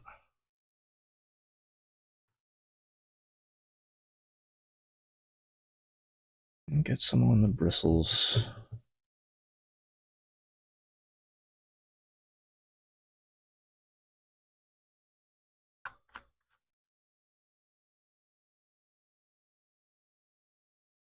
It's really just to get some of my detail back. Because naturally the wash filled in everything. So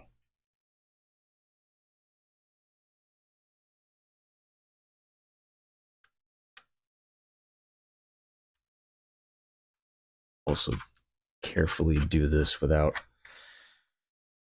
ruining it. I'll go back in with I must have a brush on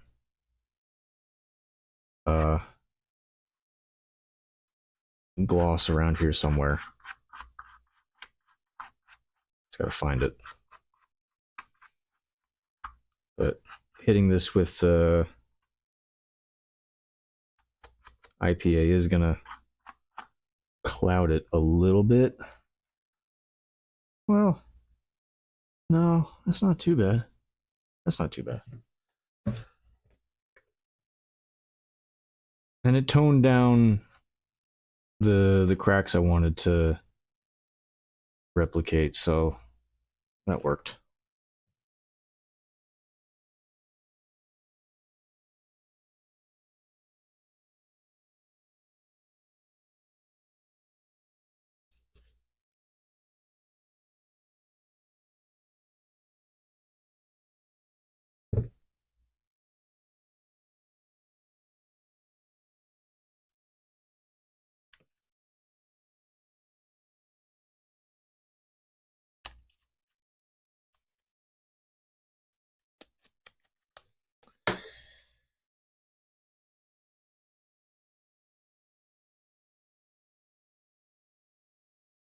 Side.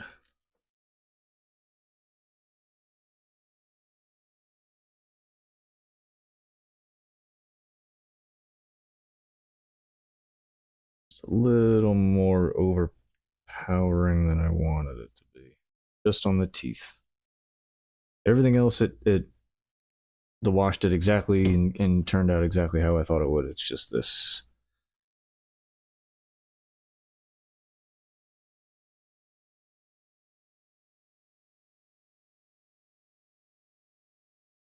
Come on.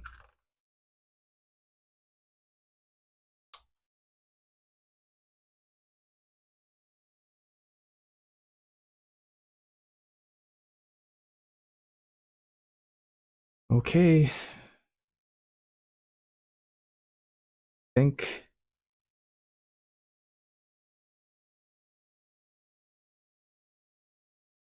I can finally put it back together without thinking about ever taking it apart again. Excuse me, sir. Gonna need those.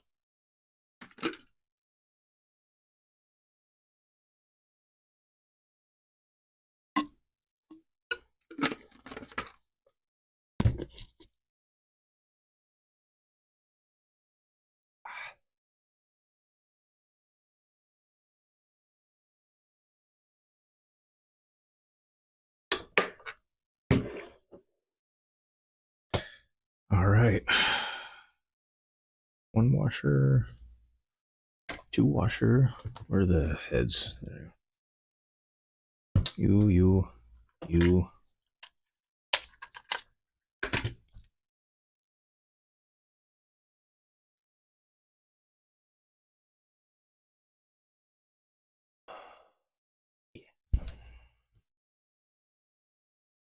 Okay, boys and girls.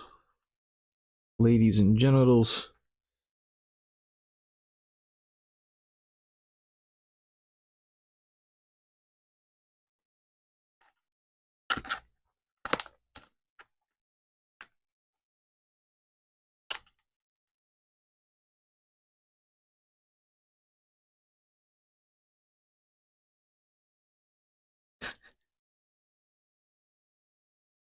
It's fun.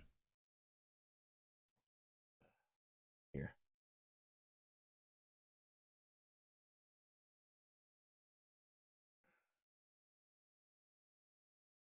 So, I know it's kind of hard to see from this angle, but this little washer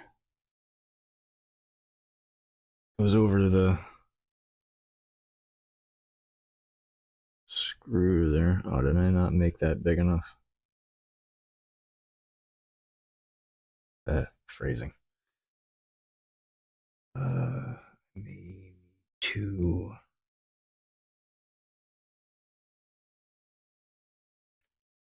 Make one small adjustment. Can't get these washers on. I didn't make a hole big enough. Hold on. I'm gonna clean it up later, but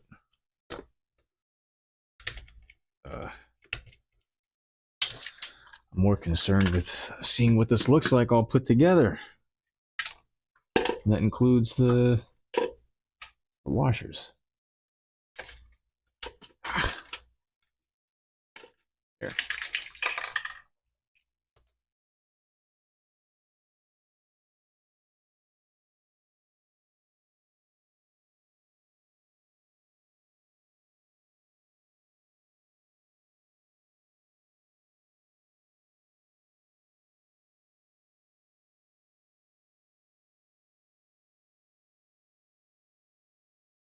Be careful doing this, and I only recommend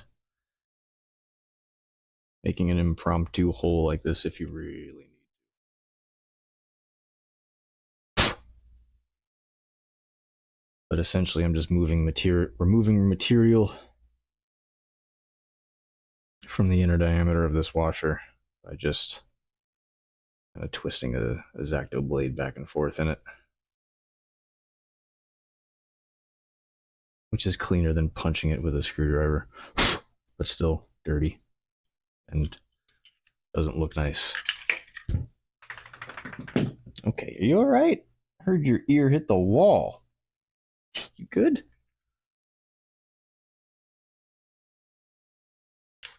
Stand by. Oh, of course, there's something. There's always something. Just give me my moment.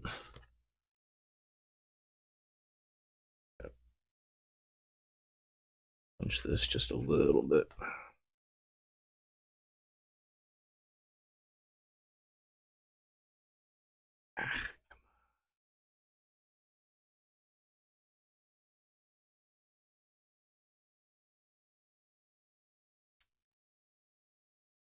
Okay.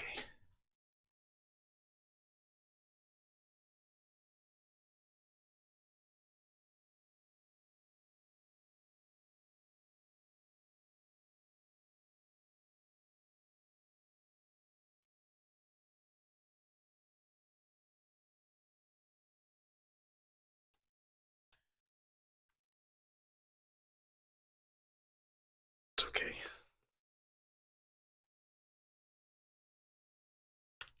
Ow. I don't know why I'm having so much trouble. I just used the same pieces of styrene from the old ones, cut them off, and made new ones. I don't know why.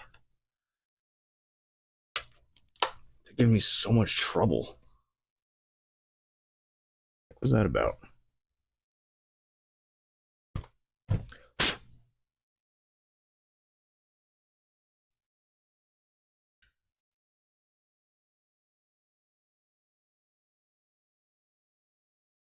Treads are so thin.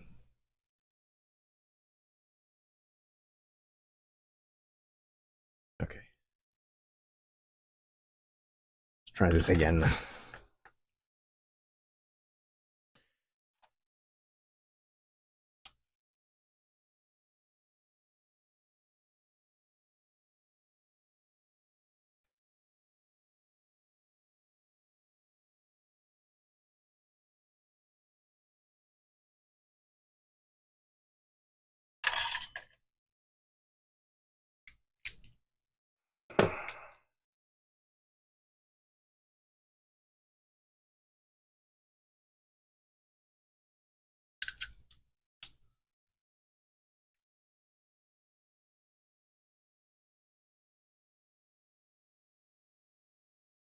This is gonna stiffen the prop up a bit, but the I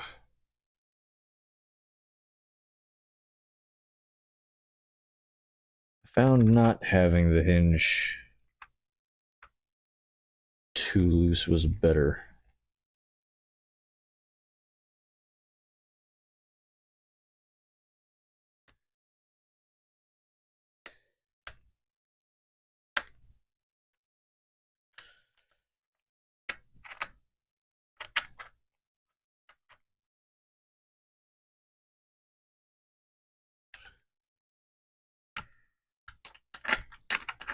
This is awkward to tighten.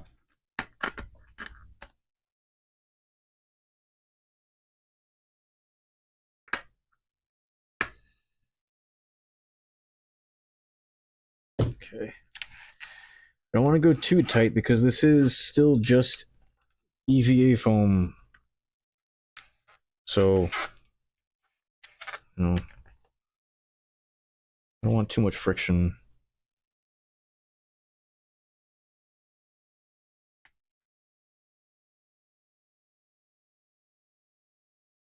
I don't think it would wear out.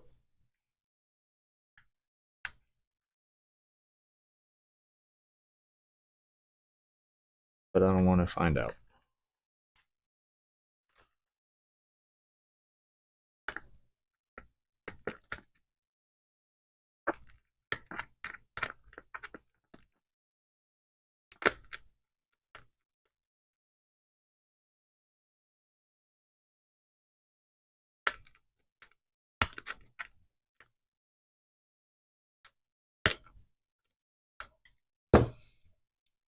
Okay. Hinges are closed. That's what the hinges look like if you haven't gotten a good look. All EVA foam. And a little bit of styrene and Chicago screws. That's all the hinges. Bam!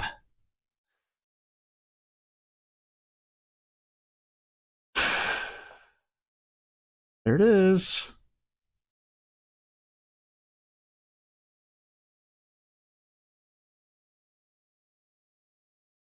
Oh, myself. And does this work? Kinda. It's got kind of an articulating jaw. Or, you know what I mean. And that part of the hinge is unnecessary. That won't be included in any kind of pattern. But that's gonna do it for the T-Rex fossil. Finally. And the teeth are still slightly a different finish. Cool. I dig it. Hold on.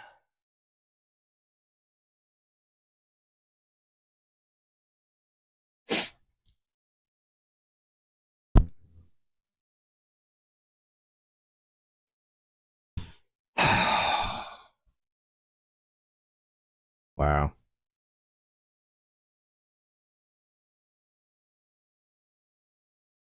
It's still gonna get a once over of another clear coat, but I think that's gonna call it.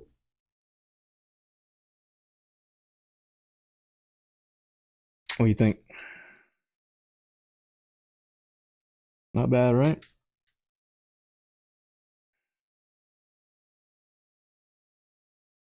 I'll try to take some better photographs. But yeah. That'll do it.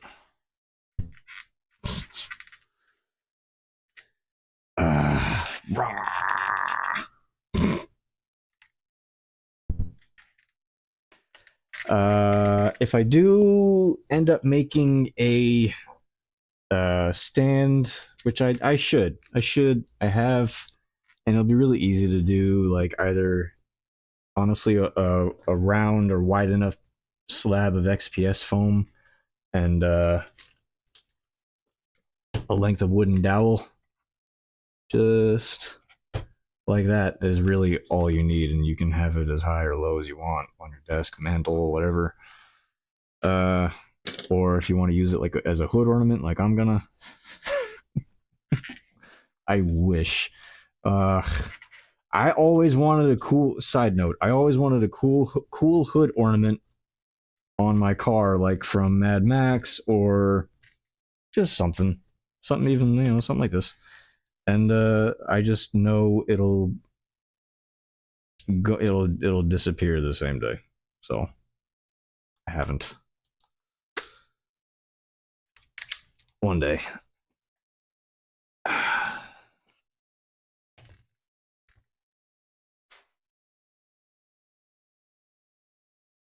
Speaking of which, I actually I don't know where to keep this thing.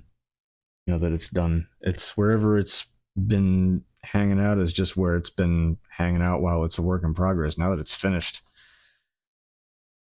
I almost want to put it in a glass case.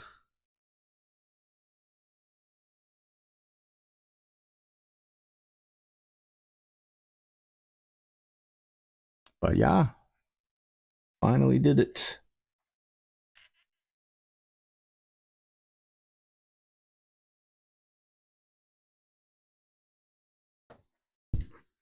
The lighting looks different than it did like every other video. Is it just me?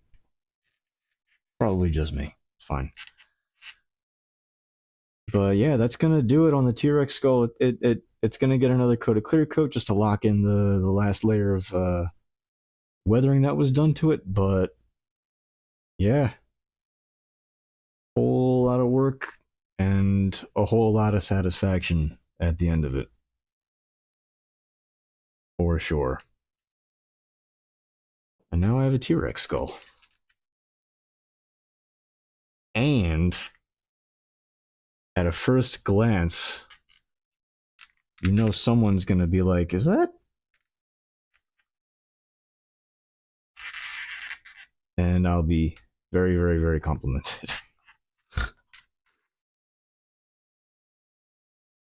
But yeah, it weighs nothing, which is awesome. Thank you for joining me on the last few days of this. You got to see it in its final steps. You got to see the finishing of it. You got to see the last bit of detail put on it. And if you learned something, awesome. If not, also awesome. I hope you just enjoyed hanging out with me and you got something out of it. Yeah, build videos coming soon. Soon. Emphasis on soon. I don't know when I'm going to be on next, but I'll try